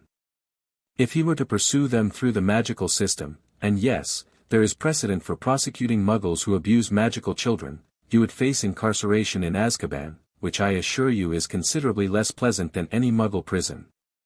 Vernon went the color of spoiled milk. He is not pursuing charges at this time, Bones continued, because the contract provides its own form of justice. But you should be aware that this mercy, and it is mercy, Mr. Dursley, make no mistake, comes from your nephew's restraint, not from any lack of legal options. If he changes his mind at any point, my department will act. She stood. I believe that covers the official business. Professor? Dumbledore roused himself. Yes. Thank you, Amelia. He turned to Harry. Harry, if I might have a word with you alone. There are matters I'd like to discuss that are more personal in nature. Harry looked at him for a long moment. Then he nodded. We can talk in the garden. They went out through the kitchen. Petunia was sitting at the table with her hands flat on the surface, very still, and she didn't look up as they passed, and into the back garden. It was a warm afternoon, the sun high and bright, the lawn freshly mowed because Harry had told Vernon to mow it yesterday. Harry sat on the garden bench. Dumbledore conjured a chair from thin air, a comfortable, overstuffed armchair that appeared on the grass as naturally as if it had always been there, and settled into it with a sigh. You handle yourself remarkably well, Dumbledore said. I've had practice. Indeed. Dumbledore was quiet for a moment. A bumblebee drifted between them, investigating the lavender bush by the fence. Harry, there are things I need to tell you. Things about your parents, about Voldemort, about the night you got that scar. Some of them I plan to tell you later, much later, when you are older and better equipped to understand them. But Lily's contract has changed the landscape considerably, and I think you deserve honesty more than you deserve protection from difficult truths. I agree. Yes. I rather thought you would. Dumbledore steepled his fingers. The night Voldemort came to Godric's Hollow, he came specifically for you. Not your parents, you. There was a prophecy, made before your birth, that spoke of a child with the power to defeat the Dark Lord. Voldemort learned of this prophecy and identified you as that child. He came to kill you before you could grow into a threat. Harry sat very still. Your father fought him and died. Your mother was given a choice. Voldemort told her to step aside. He didn't intend to kill her. She refused. She stood between you and the killing curse and she died, and her sacrifice, her willing, knowing, loving sacrifice, created the protection that saved your life and destroyed Voldemort's body. His body, Harry said. Not him. Dumbledore's eyes sharpened. You catch things very quickly. His body was destroyed. But you said, destroyed his body, not destroyed him. Which means he's not dead. A long pause. The bumblebee had settled on a lavender stalk and was working methodically through its flowers. I believe, Dumbledore said carefully, that Voldemort exists in some form. Diminished, disembodied, powerless, but not gone. He took steps to anchor himself to life in ways that go beyond anything natural. I have spent the last 10 years trying to understand the nature of those anchors, and I have not yet succeeded. So he could come back. Yes. And when he does, he'll come for me again. It is possible. Even likely. Harry looked at the garden. The neat hedges, the trimmed lawn, the orderly flower beds. The most ordinary place in the most ordinary street in the most ordinary town in England, and somewhere out there, the most dangerous wizard in a century was waiting to finish what he'd started. Good, Harry said. Dumbledore blinked. I don't mean it's good that he's coming back, Harry said. I mean it's good to know. It's good to have the truth instead of a fairy tale. If he's coming, I'd rather spend the next few years getting ready than find out about it the night he shows up at my door. Dumbledore regarded him with that searching gaze. You're not afraid. I'm terrified, Harry said honestly. But fear and I are old friends. I've been scared my whole life. The difference is that now I know what I'm scared of, and I've got a wand and a vault full of gold and a family magic that's getting stronger by the day. That's more than I had a week ago. The family magic, Dumbledore said. Yes. I wanted to ask about that. You've been accessing it through the contract. It opened when the contract activated. Like a door that's been locked my whole life suddenly swinging wide. I can do things, Professor. Things the textbooks say I shouldn't be able to do yet. What kinds of things? Harry held out his hand. The garden gate was 15 feet away, latched shut. He looked at it, felt the magic rise in his chest like a warm tide, and pushed. The latch clicked. The gate swung open. He pulled. The gate swung shut. The latch clicked home. Dumbledore watched this with an expression that Harry couldn't parse. There was surprise in it, but also something else: calculation, assessment, the rapid recalibration of someone who has just been given new information that changes their model of the world. Wandless magic, Dumbledore said. At 10 years old. Without training. Is that unusual? Harry, most adult wizards cannot perform reliable wandless magic. It is taught, to those capable of it, at the mastery level. Even then, it is typically limited to small effects, lighting a candle, summoning a dropped object. What you just did was deliberate, controlled, long-range manipulation of a physical object, and you did it as casually as I might pour a cup of tea. The family magic helps. The book I've been reading, Ancient Contracts and Family Magic, says that activating a vinculum sanguinis opens the heir's access to the accumulated magical power of the bloodline. The Potters were an ancient family. There's a lot of accumulated power. Evidently. Harry looked at Dumbledore. You're worried about this. I am not worried. I am recalibrating. The old wizard's lips twitched. I had a plan, Harry. I've had a plan since the night I left you here.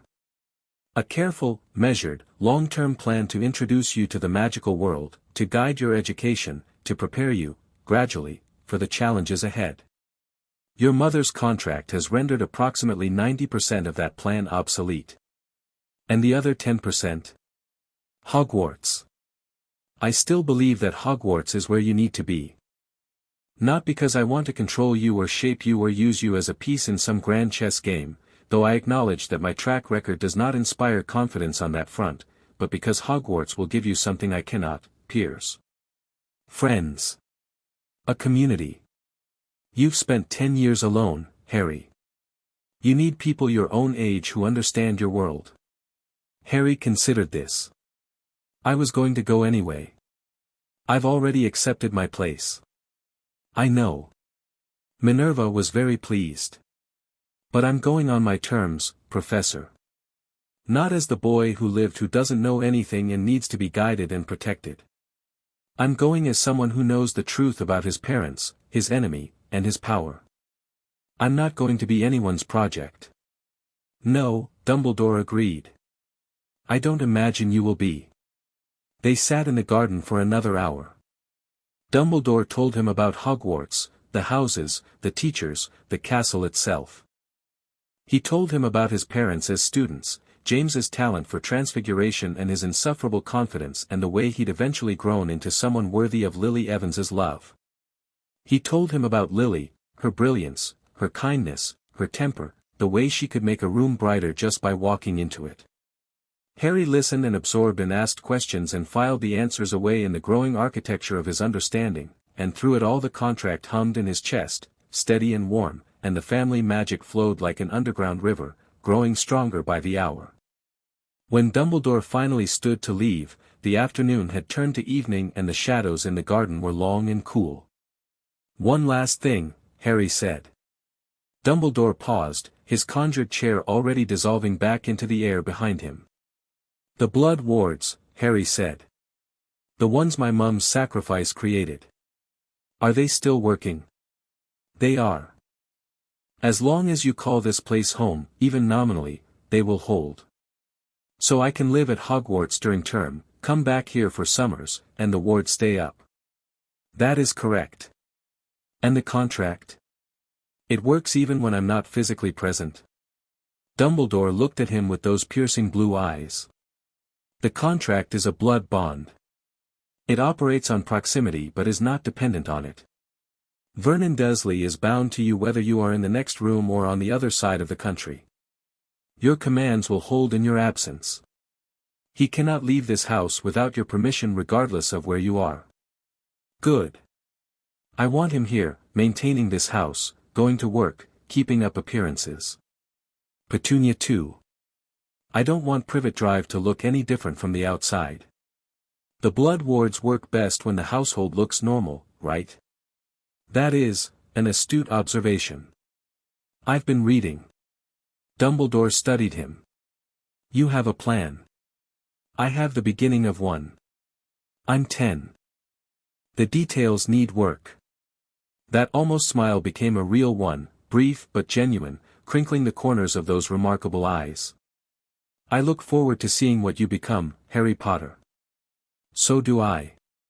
Dumbledore left through the front door, Madame Bones at his side. Harry stood on the doorstep and watched them walk to the end of the garden path. Dumbledore turned once, gave Harry a nod that carried the weight of something more than courtesy, and then the two of them turned on the spot and vanished. Disapparated. Harry had read about that. He went back inside. Petunia was still at the kitchen table, in the same position she'd been in when they'd passed through. She looked up when Harry came in. He apologized, Petunia said. It wasn't a question. He did. Did you forgive him? No. Petunia looked at him for a long moment. Then she nodded, once, as if he'd confirmed something she already knew. Petunia, Harry said, and she looked at him with those pale eyes that were the wrong shade of his mother's. I need to talk to you about something. He sat down across from her. I'm going to Hogwarts in September. I'll be gone most of the year. When I leave, Vernon will still be bound, but I won't be here to give daily commands. I need to set things up so the household runs properly in my absence. What do you mean? I mean I need you to do something for me. Not because the contract compels you, it doesn't. You're not bound. I need you to do it because it's the right thing and because, whatever else has happened, you're my mother's sister and I think there's a part of you that knows what was done to me was wrong. Petunia's jaw tightened. But she didn't look away. I'm going to give Vernon standing orders before I leave. He'll maintain the house. He'll go to work. He'll be civil. He won't touch my things, won't enter my room, won't interfere with my owl. Those orders will hold. But I can't control everything from a distance, and I don't want to. I need someone here who'll keep things stable. Make sure Dudley's all right. Make sure Vernon doesn't spiral into something ugly. You want me to manage your household while you're away. I want you to manage our household. This is still your home, Petunia. I'm not trying to take it from you. I'm trying to make it a place that doesn't hurt anyone. Petunia's hands were flat on the table. Her fingers were trembling. Your mother, she said, and her voice was thin and strained and very, very careful, would have said exactly the same thing. Is that a yes? I don't know what it is. It's me sitting in my own kitchen talking to my 10-year-old nephew about household management while my husband sits upstairs bound by a magical contract and my entire understanding of my life is in rubble. She pressed her hands flat until the trembling stopped. Yes. I'll do it. Thank you. Harry stood. He hesitated, then said, the photograph behind the calendar. The one of you and my mum in the garden. You should put it somewhere you can see it. Petunia's face went white. How did you? I didn't. Lucky guess. He went upstairs. Behind him, he heard the rustle of paper as Petunia reached for the calendar, and then a long, shaking breath, and then silence. The weeks that followed were the strangest and most productive of Harry's life. He settled into a routine that would have been unrecognizable to the boy who'd lived in the cupboard, up early, breakfast at the table, mornings spent studying, afternoons experimenting with magic in his room or the garden, evenings reading. The family magic grew stronger by the day. He could feel it expanding, like a room getting bigger around him, new doors opening in the walls. The wandless magic became easier. He could summon objects, move them, lock and unlock doors, and once, in a moment of particular concentration, he levitated himself 6 inches off his bedroom floor and hung there, weightless, for almost a minute before the effort caught up with him and he dropped back onto the mattress. He practiced with his wand too, running through the first-year spellbook methodically, and found that formal casting came to him with absurd ease. The levitation charm worked on his first try. The locking spell on his second. The fire-making spell required 3 attempts, but only because the first 2 produced flames considerably larger than he'd intended and he had to learn to dial the power back. He was overpowered. He knew it. The textbooks described the expected magical capacity of a first-year student, and Harry was operating so far beyond that benchmark that it wasn't even visible in his rearview mirror. The Potter blood magic, awakened by the contract, was feeding his core like a tributary feeding a river, and the river was getting wider and deeper and faster by the day. He didn't hide it. He didn't practice in secret or downplay his abilities or pretend to struggle. When Vernon walked past his open door and saw books floating in formation above his desk while Harry took notes with a self-inking quill, Harry just looked up and said, "Close the door behind you," and went back to work. Vernon obeyed. Vernon always obeyed. The fight had gone out of him, not completely. Harry could still see flickers of rage in his uncle's small eyes, could still feel the resistance in the contract like a fish pulling at a line, but the grand gestures of defiance had given way to a grinding, daily submission that was, in many ways, worse. Vernon went to work. He came home. He cooked dinner on the nights Harry told him to. He cleaned. He maintained the garden. He sat in the sitting room in the evenings and watched television and didn't speak unless spoken to, and the man who'd once ruled this house like a petty tyrant was now a ghost in his own home, present but powerless, visible but diminished.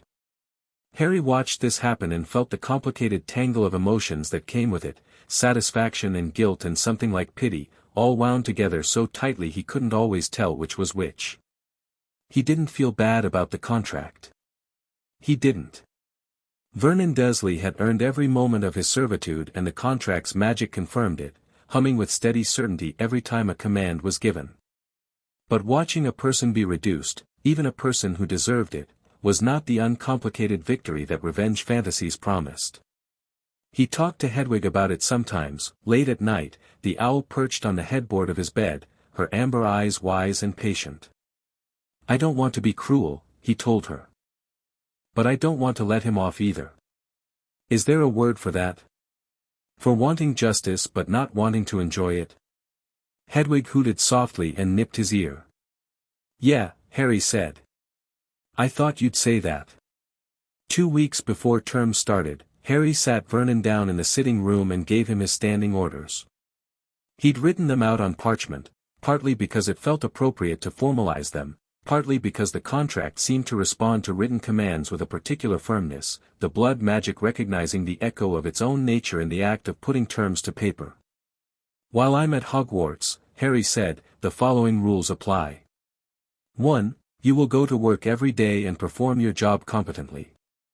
I don't need the neighbors asking questions about why Vernon Dursley is sitting at home."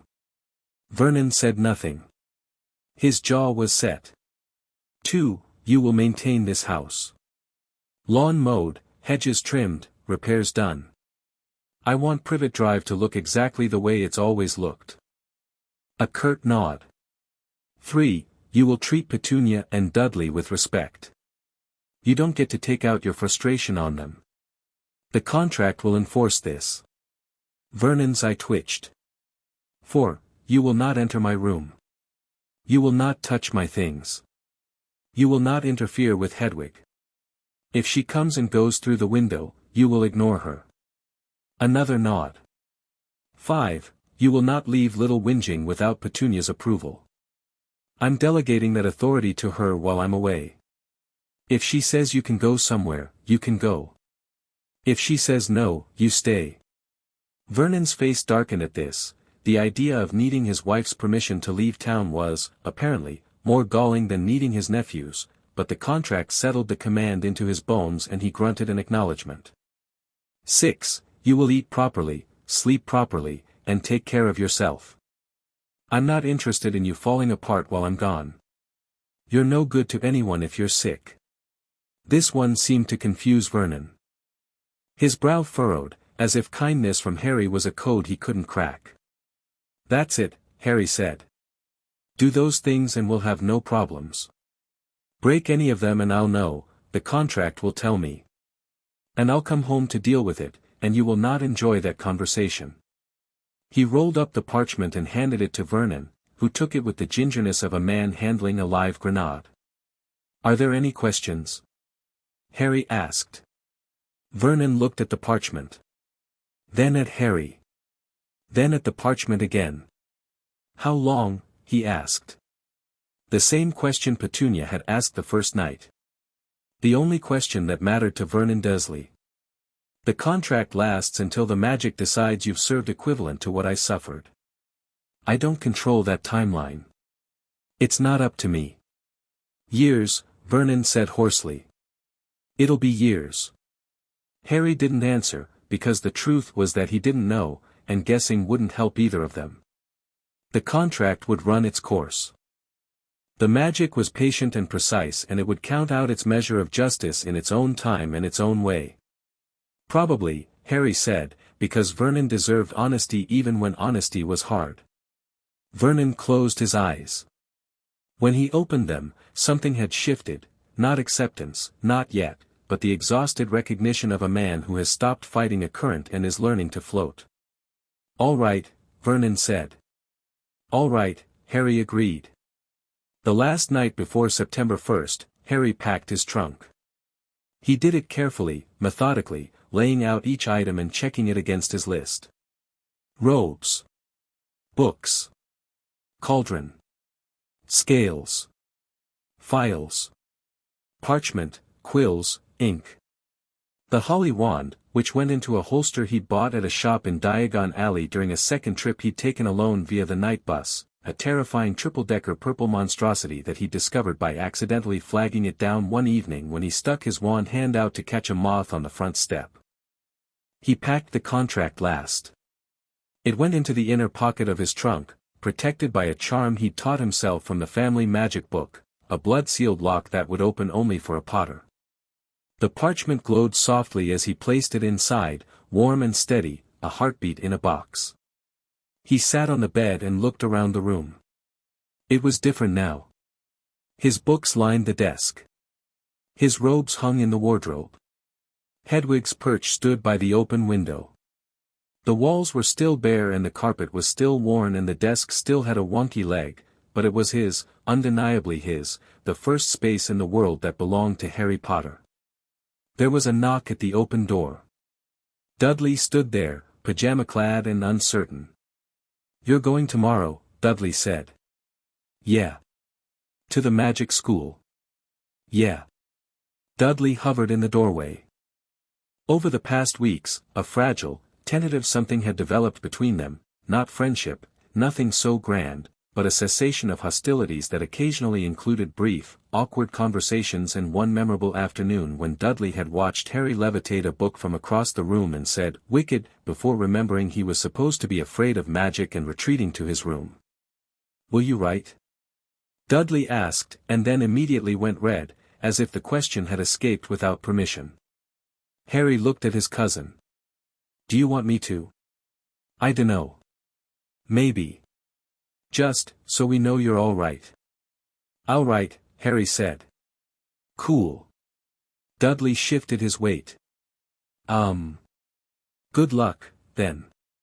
"Thanks, Dudley." Dudley retreated. Harry listened to his footsteps pad down the hallway and then the creak of his bed and then silence. He turned off the lamp and lay in the dark and stared at the ceiling and thought about tomorrow. He thought about the train, the Hogwarts Express, platform 9 3/4, which Hagrid had told him about with a wink and said, "Just walk straight at the barrier, don't stop, don't be scared." He thought about the castle, the sorting, the great hall. He thought about the teachers and the students and the classes and the magic. He thought about Voldemort, out there somewhere, a shadow without a body, waiting. He thought about the contract, humming in his trunk, and the man downstairs bound by its power, and the aunt who'd agreed to hold the household together, and the cousin who'd asked him to write. He thought about his mother, who'd spent her last free day on earth making sure her son would never be powerless. And he slept. And in the morning, he would wake, and the world would open, and Harry Potter would walk into it on his own 2 feet, unafraid, undimmed, and absolutely no one's victim. Not anymore. Not ever again. Chapter 4. The cupboard's shadow. Harry woke on September 1st to the sound of rain against the window and Hedwig clicking her beak impatiently from her perch. She wanted out.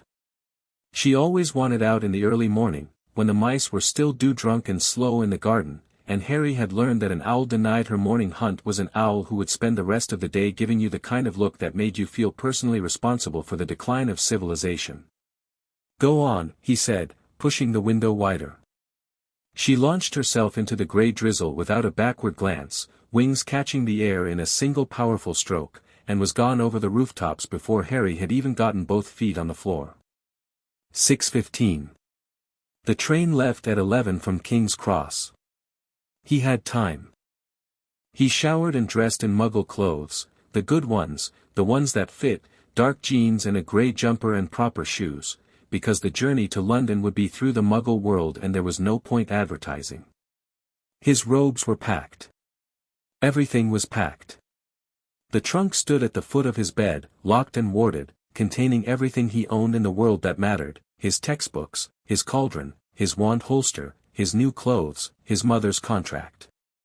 The holly wand was in his back pocket, where it had lived for the past 3 weeks, as natural against his hip as a wallet or a set of keys. He carried the trunk downstairs. It should have been heavy, it was loaded with books and a cauldron and a telescope, among other things, but the featherweight charm he'd placed on it reduced its apparent weight to almost nothing, and he lifted it one-handed down the stairs with an ease that made Vernon, standing at the bottom in his dressing gown, go very still. "Morning," Harry said.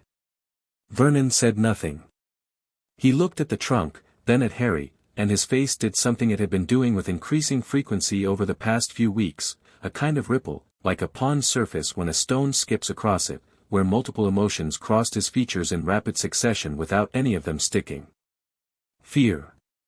Resentment. Relief. Something else, something Harry couldn't name, that might have been regret or might have been indigestion. "I'll need a ride to King's Cross," Harry said. "The train leaves at 11. "I'll drive you," Vernon said. Harry paused. Vernon hadn't offered to do anything voluntarily since the contract activated. Every action had been commanded, every task assigned. This was different. This was Vernon, unasked, stepping forward. Harry looked at him carefully. Searching for the angle, the trick, the hidden play. But Vernon's face was just tired. Tired and grey and oddly empty, the face of a man who'd spent 2 months being hollowed out by consequence and had finally stopped trying to fill the void with anger. "All right," Harry said. "Thank you." They had breakfast. Petunia made eggs and toast and tea, the 4 of them sitting around the kitchen table in what had become their daily ritual, a family meal that bore no resemblance to the Dursley breakfasts of old, where Harry had stood at the stove cooking for everyone else and eating whatever scraps were left. Now they sat together, ate together, and the silence between them was not the hostile silence of suppression but the cautious silence of people navigating new territory without a map. Dudley was subdued. He'd been quiet for days, ever since Harry had started packing, and this morning he kept glancing at the trunk in the hallway with an expression that, on a less well-fed face, might have been called wistful. "You'll be back for Christmas?" Dudley asked. "Probably. There's a break in December." "Oh. Good." Petunia poured more tea. Her hand was steady, her face composed, her eyes carefully empty. She'd been like this since the night she'd agreed to manage the household, controlled, precise, running on rails. Harry didn't know if that was healthy or just Petunia's version of coping, but he'd decided not to push it. Petunia would process in her own time or she wouldn't, and either way, she was doing what needed doing. "The standing orders are on the mantelpiece," Harry said to her. "You've read them?" "Yes." "And you know what to do if Vernon breaks any of them?" "Send Hedwig. She'll know where to find you." "Right." Harry looked at Vernon. "Don't make her send Hedwig." Vernon picked up his toast and said nothing. After breakfast, Harry went upstairs one last time. He stood in the doorway of his room, still his room, and it would be his room when he came back, and looked at the empty bed and the bare desk and the wardrobe with its doors hanging open. The space looked smaller without his things in it. More ordinary. More like the room it had been before he'd claimed it. He closed the door and walked to the end of the hall, where the narrow door led to the attic hatch. He climbed up, pulled himself through, and stood in the low, dusty space where everything had started. The beam was there. The symbols his mother had carved were still visible, still faintly luminous in the dim light, a line of ancient script running along the oak like a sentence in a language older than English. Harry touched them. The familiar buzz, the warmth, the sense of connection. The symbols didn't glow brighter at his touch anymore, the magic had been discharged, the contract activated, the purpose fulfilled. But the carvings remained, a permanent mark, his mother's handwriting in wood. "I'm going to school," Harry said to the empty attic. "Your school. I'll make you proud." The beam was warm under his fingers. That might have been the summer heat trapped in the roof tiles. Or it might have been something else. Harry climbed back down and wiped the dust from his hands and went to get his trunk. The drive to London was surreal. Vernon drove the way he always drove, aggressively, competitively, muttering at other motorists and gripping the wheel like it had personally wronged him. But he was quiet about Harry. Quiet about the trunk in the boot. Quiet about the wand in his nephew's pocket and the owl that had rejoined them at the car, landing on the roof rack with a thump that made Vernon swerve into the next lane. Harry sat in the back seat, normally Vernon's domain, since Harry had always been stuffed in the far corner with Dudley taking up the rest, and watched London approach through the rain-streaked window.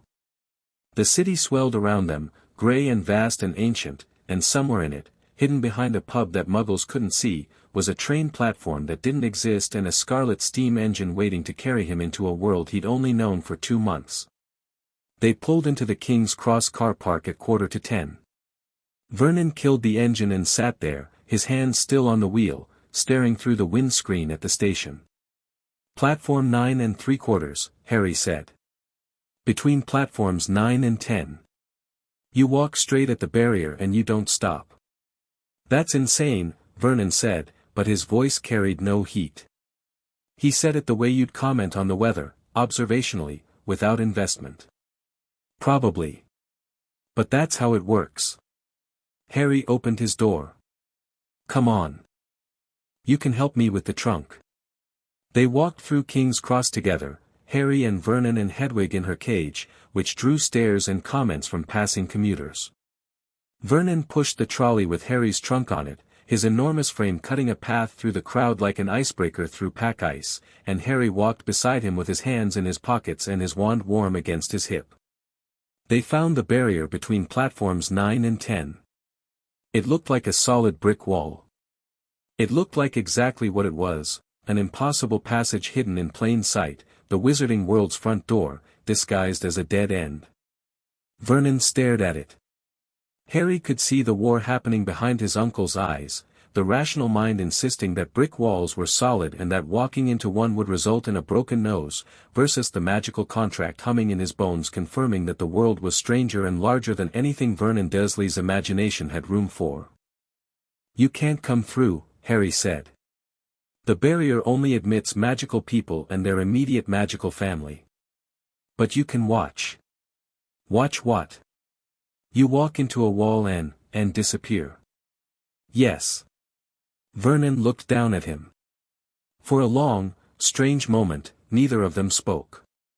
The station hummed around them, announcements, footsteps, the rumble of trains, and in that bubble of noise, in the space between a man and the boy he'd spent 9 years trying to diminish, something happened that Harry hadn't expected. "Your mother," Vernon said. His voice was rough. She came here. To this station. Every September. Petunia told me. She said your mother would run at the barrier laughing. Harry looked at the wall. Tried to picture it. A girl with red hair and green eyes, sprinting toward solid brick, laughing, fearless, vanishing into a world that loved her. That sounds like her, Harry said. He didn't know if it did. He didn't know his mother at all, except through other people's memories and a contract she'd written the day before she died. But it felt right. It felt like something worth believing. Vernon started, and then stopped. His jaw worked. The contract wasn't pulling this. Harry could feel the difference between compelled speech and voluntary speech, the way a musician can feel the difference between a note that's forced and one that's played freely. Whatever Vernon was trying to say, he was trying to say it on his own. I shouldn't have, Vernon said. The cupboard. All of it. I shouldn't have. Harry waited. I don't expect, I know the contract doesn't. Vernon's face was mottled, the effort of the words physically visible, like a man trying to lift something far too heavy. I was angry. At your father, at your mother, at magic. At all of it. And you were there and you were small and you couldn't fight back and he stopped.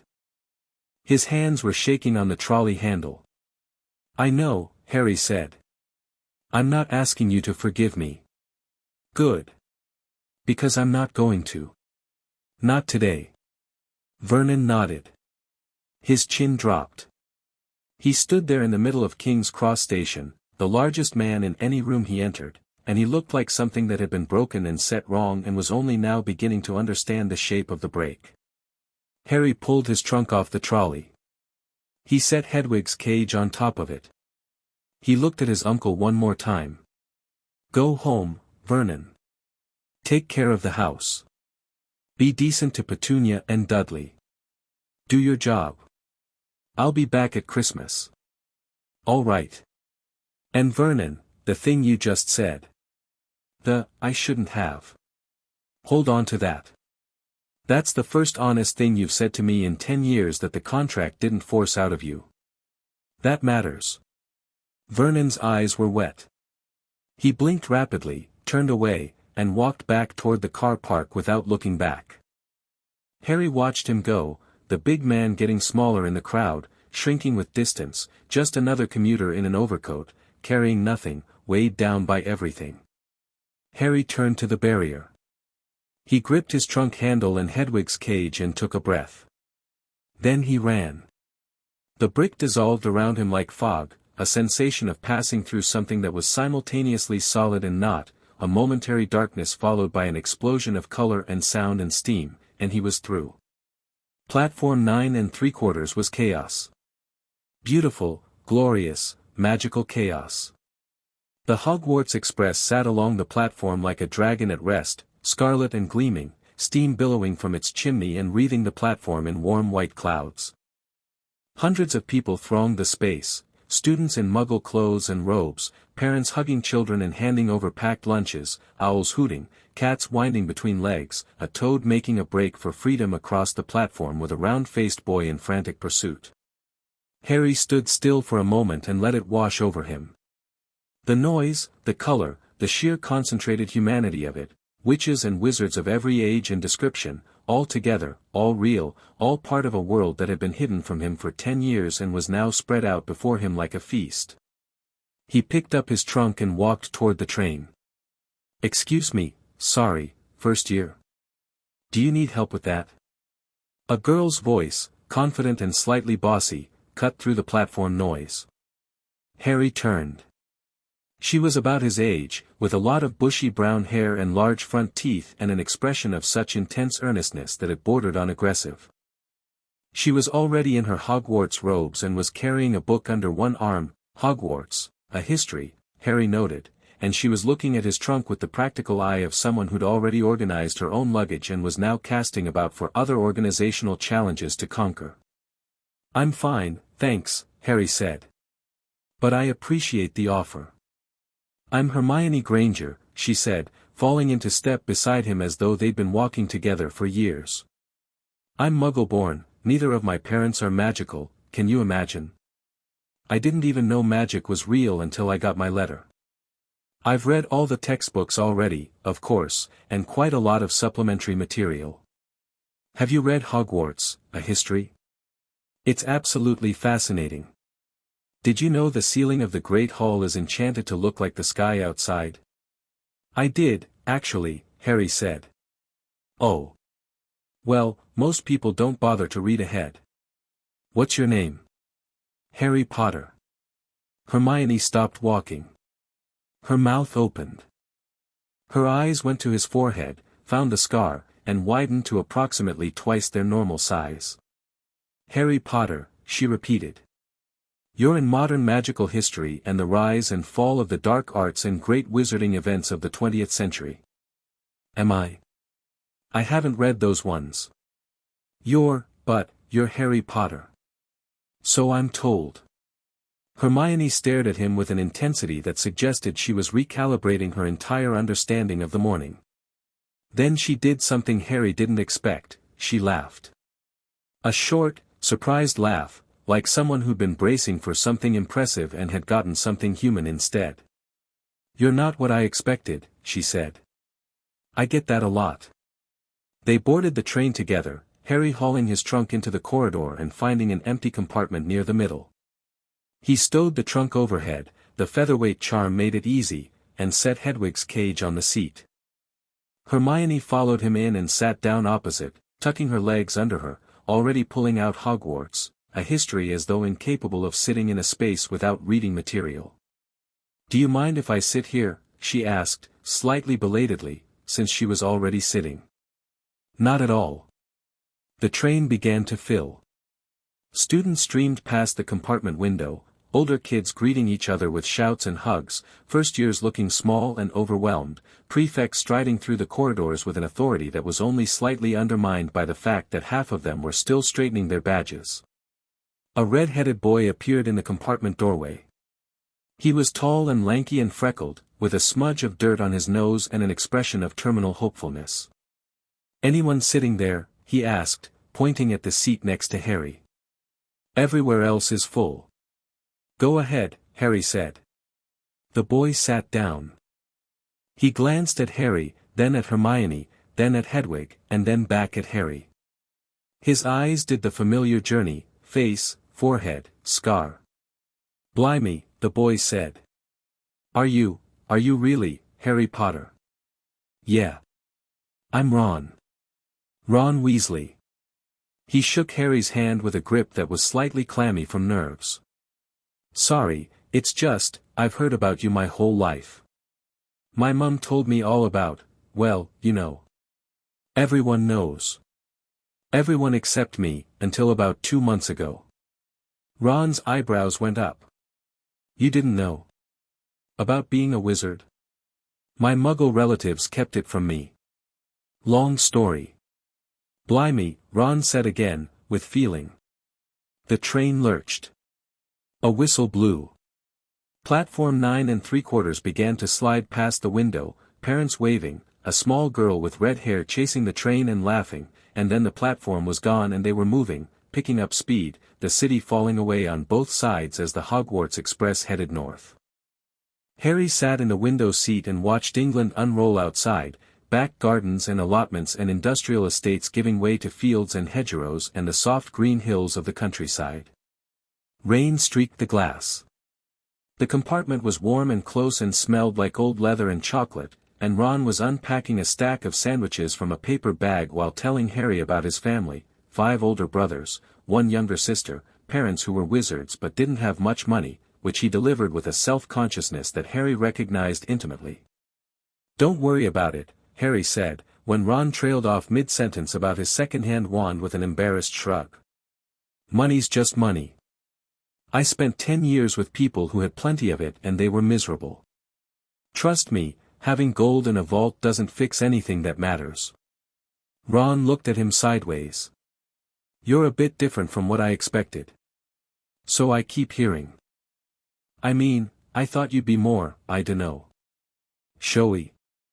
My brothers said the boy who lived would probably be this big, flashy, arrogant. I'm 10. What would I be arrogant about? Fair point. Ron grinned, a wide, unguarded, entirely genuine grin that transformed his face from anxious to warm in an instant. Harry felt something loosen in his chest. This was what Dumbledore had meant. Peers. Friends. People who saw him as a person, not a legend or a weapon or a burden. So what's it like? Ron asked through a mouthful of sandwich. Living with muggles. Harry considered how much to say. He looked at Ron, open, curious, harmless, and at Hermione, who was pretending to read but whose eyes had stopped moving across the page several minutes ago. It was bad, Harry said simply. My aunt and uncle, they don't like magic. They tried to stamp it out of me. Cupboard under the stairs. Not enough food.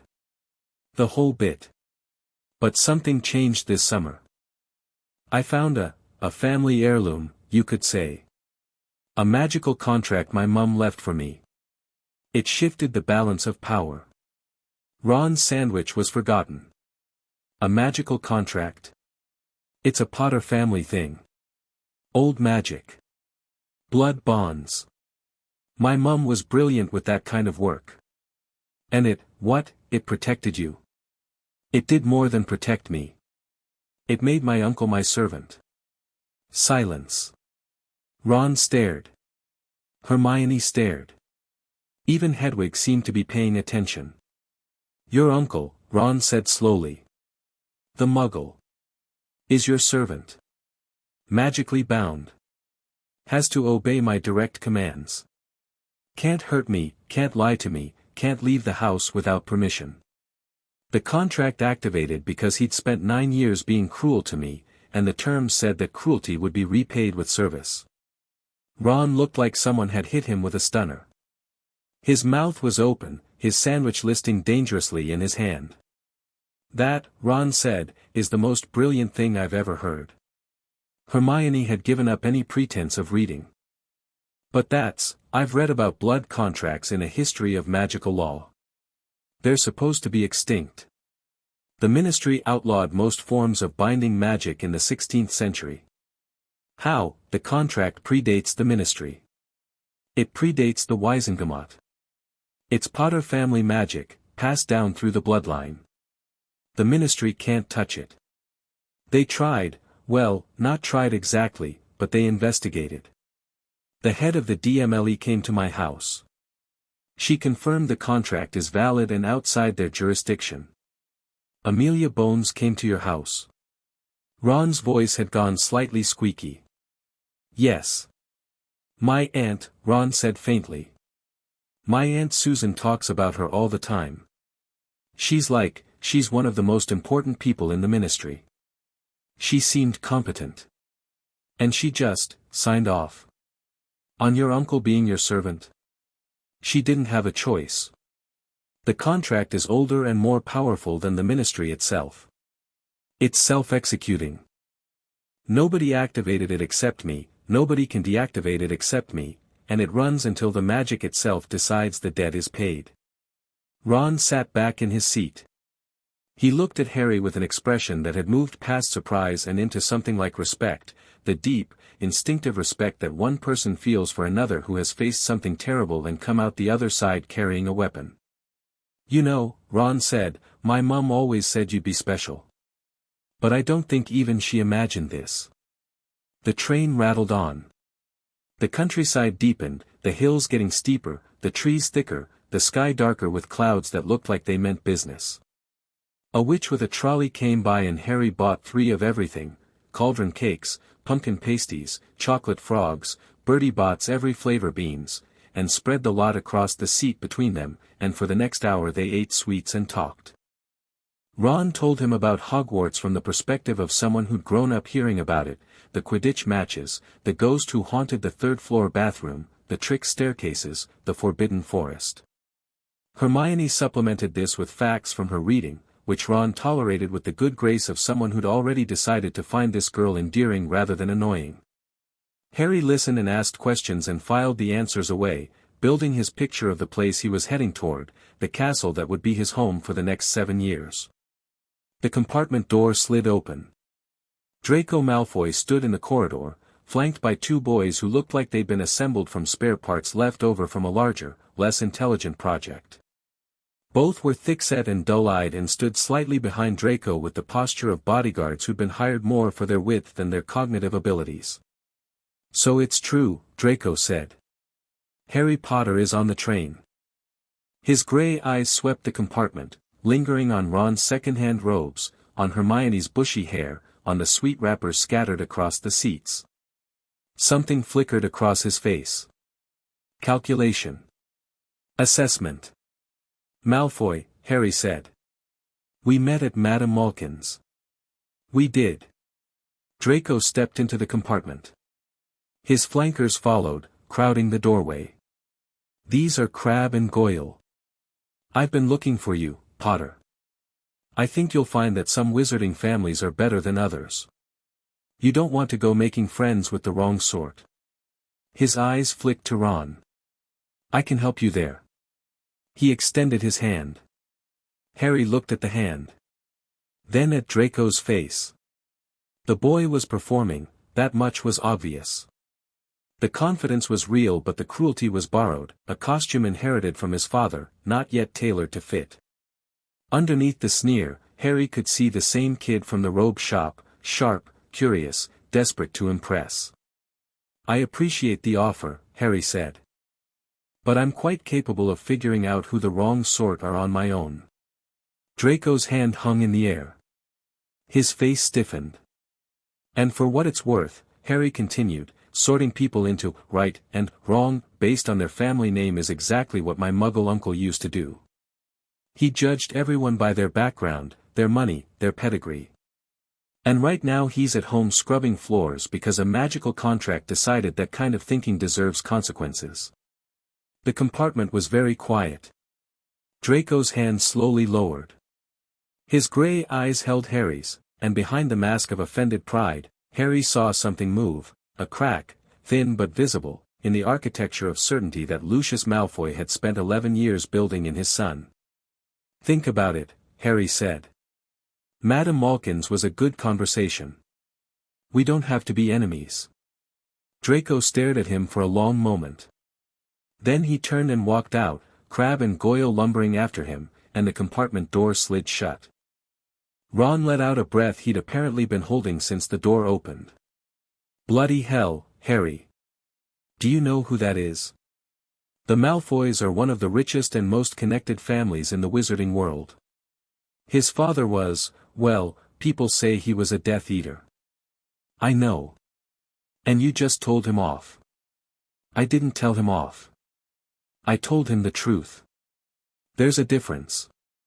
Harry picked up a chocolate frog and unwrapped it. "He's not a lost cause, Ron. He's 11. He's repeating what he's been taught. That doesn't make him right, but it does make him changeable." Hermione was looking at Harry with an expression he couldn't quite read. "You're very wise for a 10-year-old, she said." "I'm not wise. I'm experienced. There's a difference there, too." The rain got heavier as they pushed north. The green fields gave way to moors and then to mountains, dark shapes against a darker sky, and the train wound through valleys and over bridges and past locks that gleamed like spilled mercury in the fading light. Harry changed into his Hogwarts robes. They fit perfectly. Madame Malkin had taken his measurements with magical precision, and the fabric was heavier than he expected, warm and solid, like wearing a hug. He caught his reflection in the window as the landscape outside darkened and for a moment barely recognized himself. Not the boy from the cupboard. Not the thin, flinching, overlooked thing that Vernon Dursley had spent 9 years trying to create. Someone else. Someone with straight shoulders and clear eyes and a wand at his hip and a legacy at his back. "We're nearly there," Hermione said, pressing her face to the glass. "Look, you can see the castle." Harry looked. Hogwarts materialized out of the darkness like a dream solidifying into reality. It sat on a cliff above a vast black lake, its towers and turrets silhouetted against the sky, windows glowing with warm amber light, flags snapping in the wind. It was enormous, impossibly, absurdly, magnificently enormous, a castle from a fairy tale, except real, except his, except waiting. The family magic surged in his chest. Not the contract, something deeper, something that predated the parchment and the blood bond. Something that recognized this place, that resonated with the stones and the spells and the 1,000 years of accumulated magic that permeated every brick and beam.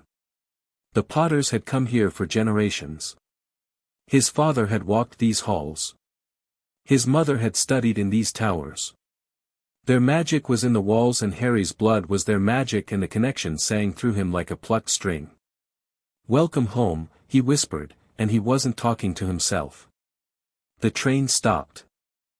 Students poured onto the platform, a small, dark platform, lit by swinging lanterns, and Hagrid's voice boomed over the crowd, "Fur's years. Fur's years over here. All right there, Harry." Harry grinned. "All right, Hagrid." They crossed the lake in boats, 4 to a boat, Harry and Ron and Hermione and the round-faced boy who'd been chasing his toad, whose name was Neville Longbottom and whose nervousness was so total and so genuine that it was almost endearing. The boats moved of their own accord, gliding across water that was black and still and deep, and the castle grew above them with every stroke, larger and more real, until it filled the sky and the boats bumped gently against a stone dock at the base of the cliff. They climbed stairs. They passed through doors. They stood in a corridor while Professor McGonagall, tall, severe, Scottish, exactly as Harry had imagined from Vernon's description, explained the sorting and the houses and the expectations, and then the doors opened and they walked into the great hall. Harry had read about it. He'd seen it described in 3 different books and heard Hagrid talk about it and listened to Ron's second-hand accounts. None of that prepared him for the reality. The great hall was vast. For long tables stretched its length, packed with students in black robes, hundreds of faces turned toward the procession of first-years walking up the center aisle. Candles floated overhead, thousands of them, suspended in midair, casting warm, golden light over everything. And above the candles, instead of a ceiling, there was the sky, the actual sky, or a perfect magical replica of it, dark and clouded and starred, rain visible but not felt, the storm outside translated into beauty. At the far end of the hall, the staff table stretched across a raised platform. Dumbledore sat in the center, his silver beard and purple robes unmistakable, and when his eyes found Harry in the procession, he gave a small, private nod that carried everything and promised nothing. McGonagall placed a stool at the front of the hall. On the stool, she placed a hat. It was old and patched and thoroughly disreputable, and Harry was trying to figure out its significance when a rip near the brim opened wide like a mouth and the hat began to sing. It sang about the 4 houses, Gryffindor for the brave, Ravenclaw for the wise, Hufflepuff for the loyal, Slytherin for the ambitious, and when it was done, the hall erupted in applause and McGonagall unrolled a scroll and began calling names. Harry watched the sorting with keen interest. Each student sat on the stool, had the hat placed on their head, and after a pause that ranged from half a second to several minutes, the hat shouted a house name and the student went to the appropriate table amid cheers and applause. Hermione went to Gryffindor, looking pleased and slightly manic. Neville went to Gryffindor too, and nearly fell off the stool in surprise. Draco went to Slytherin before the hat even touched his head, which told Harry everything he needed to know about Draco's certainty and nothing about his potential. Potter, Harry. The hall went silent. Not quiet. Silent. The difference was the quality of the attention, every eye, every breath, every thought in the room suddenly focused on the thin boy with the scar walking toward the stool. Whispers erupted like brushfire. Potter. The Harry Potter. The boy who lived. Harry sat on the stool. McGonagall lowered the hat onto his head. It fell past his eyes, plunging him into darkness. "Well, well, well," said a small voice in his ear. "Harry Potter. I've been looking forward to this." Harry said nothing. He waited. "Let me see," the hat murmured. Oh my, yes. There's a lot here. Talent, considerable talent.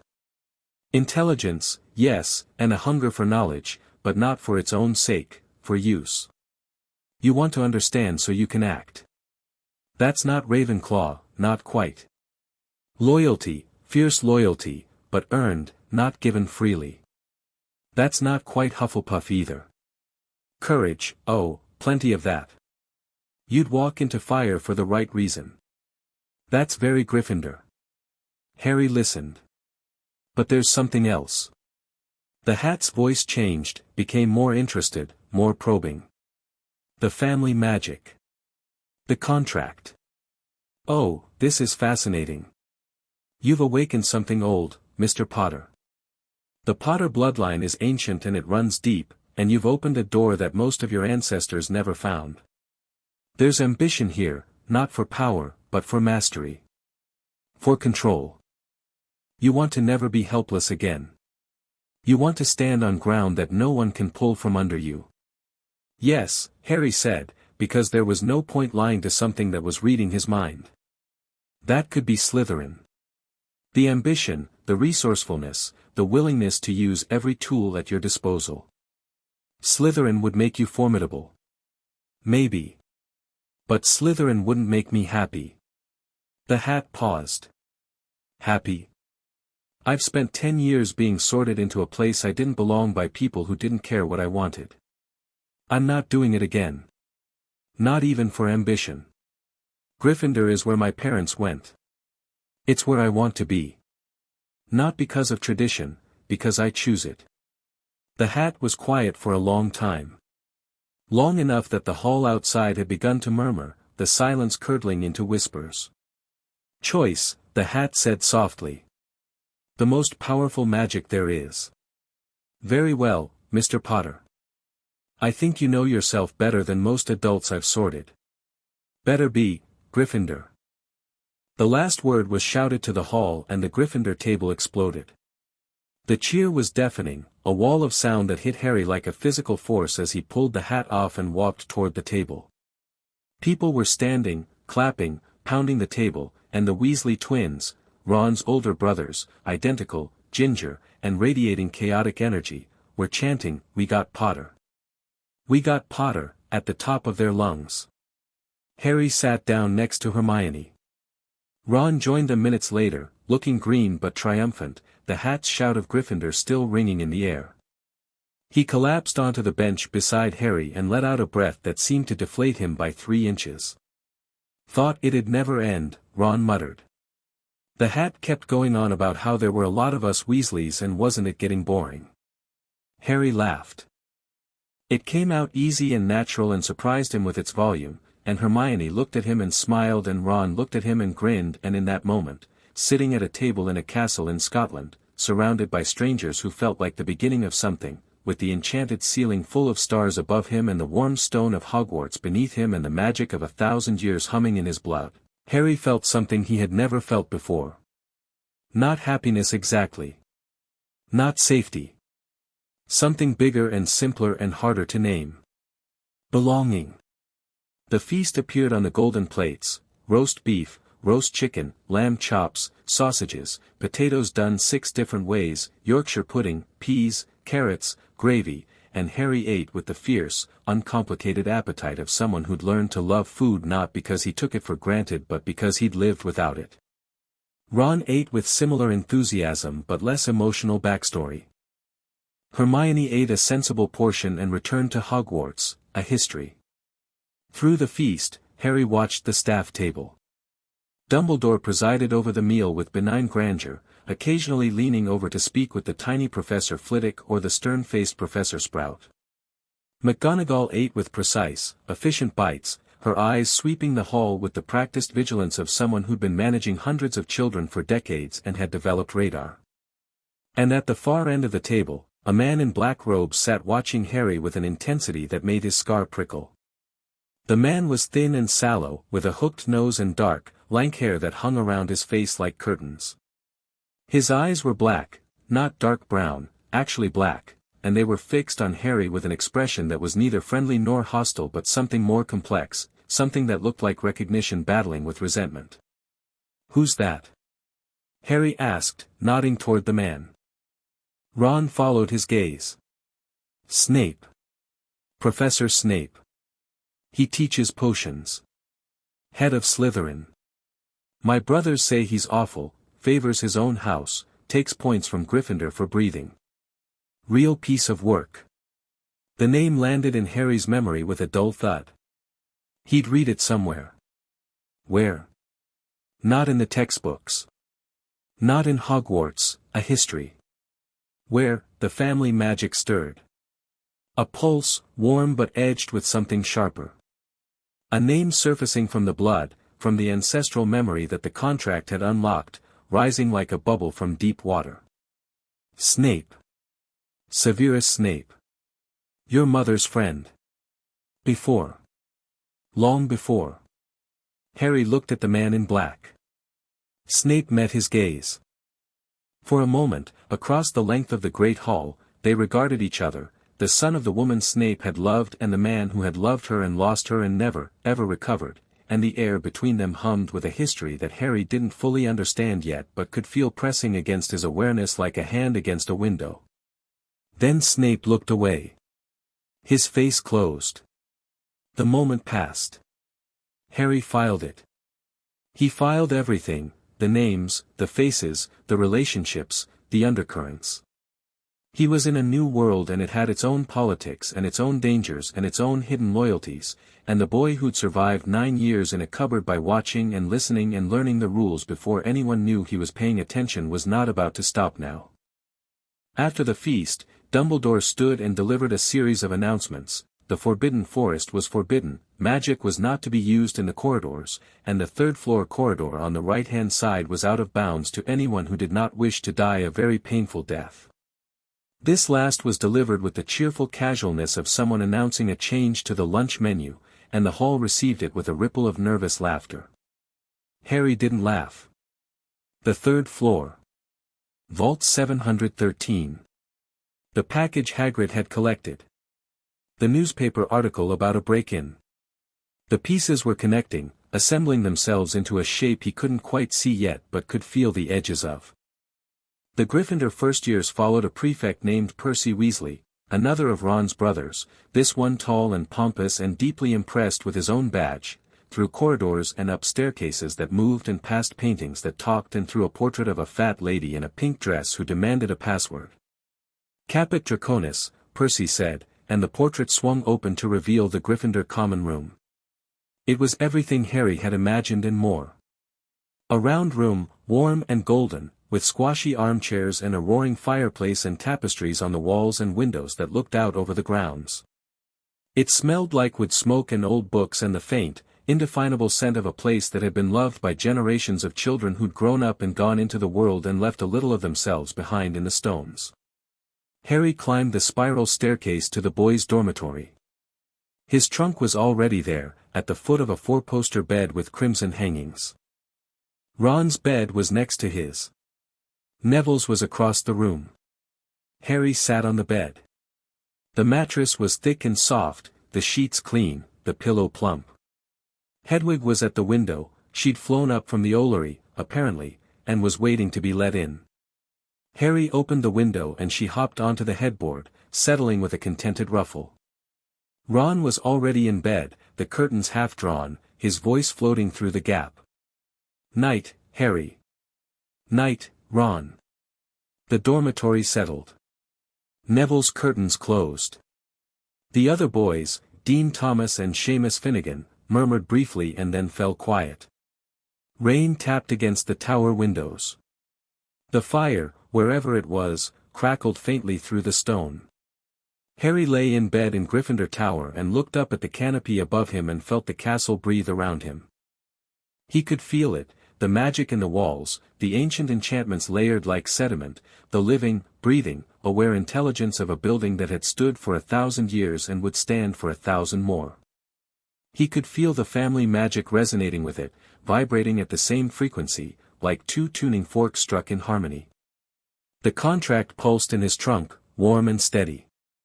Far away, in a house on Privet Drive, Vernon Dursley was feeling that same pulse, a reminder, constant and inescapable, that the boy he tried to break was lying in a castle full of magic, surrounded by his kind, growing stronger by the day. Harry reached under his pillow. He'd transferred the contract from his trunk before climbing into bed, a reflex, a habit, the need to have his mother's magic close while he slept. The parchment was warm. Always warm. A heartbeat in paper. He thought about the day. The train. Ron and Hermione. Draco. The sorting hat. The feast. Snape's black eyes. Dumbledore's nod. The castle. He thought about Vernon at King's Cross, saying, "I shouldn't have." The words replayed in his head with the particular clarity of things that mattered, and Harry turned them over the way he'd turned over the galleons in his vault, examining each facet. Vernon Dursley was not a good man. The contract confirmed this daily, in the steady hum of binding magic that would not have activated if the cruelty had not been real. Vernon was petty and frightened and mean, and he'd spent 9 years pouring his smallness into a child who deserved infinitely better. But Vernon was a man. A human being. Capable, apparently, of standing in a train station and admitting that he'd done wrong without being magically compelled to do so. That didn't erase anything. It didn't forgive anything. But it was, something. A crack in the concrete. A single, stubborn weed pushing through. Harry didn't know what to do with that yet. He filed it next to everything else, the secrets and the strategies and the scar on his forehead and the shadow of a dark lord lurking somewhere in the margins of his life, and closed his eyes. Sleep came faster here. The castle helped, its magic was a lullaby built into the architecture, 1,000 years of children sleeping safely within its walls, each one adding a thread to the tapestry of peace that wrapped around you when you lay down in a Hogwarts bed. Harry sank into it gratefully, the way you sink into water that's exactly the right temperature, and the last thing he was aware of was Hedwig clicking her beak softly from the headboard and the rain against the tower and the contract's warmth against his chest, 3 heartbeats overlapping in the dark. In the morning, there would be classes and castles and complications. There would be Snape's dark eyes and Dumbledore's plans and a third-floor corridor hiding something worth dying for. There would be magic to learn and friends to make and enemies to understand and a war, somewhere on the horizon, that was coming whether he was ready or not. But tonight there was just this. A boy in a bed in a tower, warm and fed and safe, the stars invisible behind the rain but present, always present, burning above the clouds where no storm could reach them. And far to the south, in the too-quiet kitchen of No. 4 Privet Drive, Vernon Dursley sat at the table with a cup of tea and the standing orders on the mantelpiece and the contract humming in his bones, and he stared at the chair at the head of the table, Harry's chair, empty now, empty for months to come, and he did something he had never done before in his life. He thought about what he'd lost. Not his freedom. Not his authority. Not the comfortable tyranny of his old life. He thought about what he'd lost by never knowing the boy who'd lived under his roof for 10 years. The boy who'd survived a killing curse and a cupboard and come out of both still capable of saying thank you and good night, and that matters. The boy who'd held absolute power over him for 2 months and never once used it for cruelty. Vernon Dursley thought about Harry Potter, and for the first time, the feeling in his chest wasn't rage or fear or resentment. It was shame. And shame, unlike a magical contract, was something Vernon Dursley had earned entirely on his own.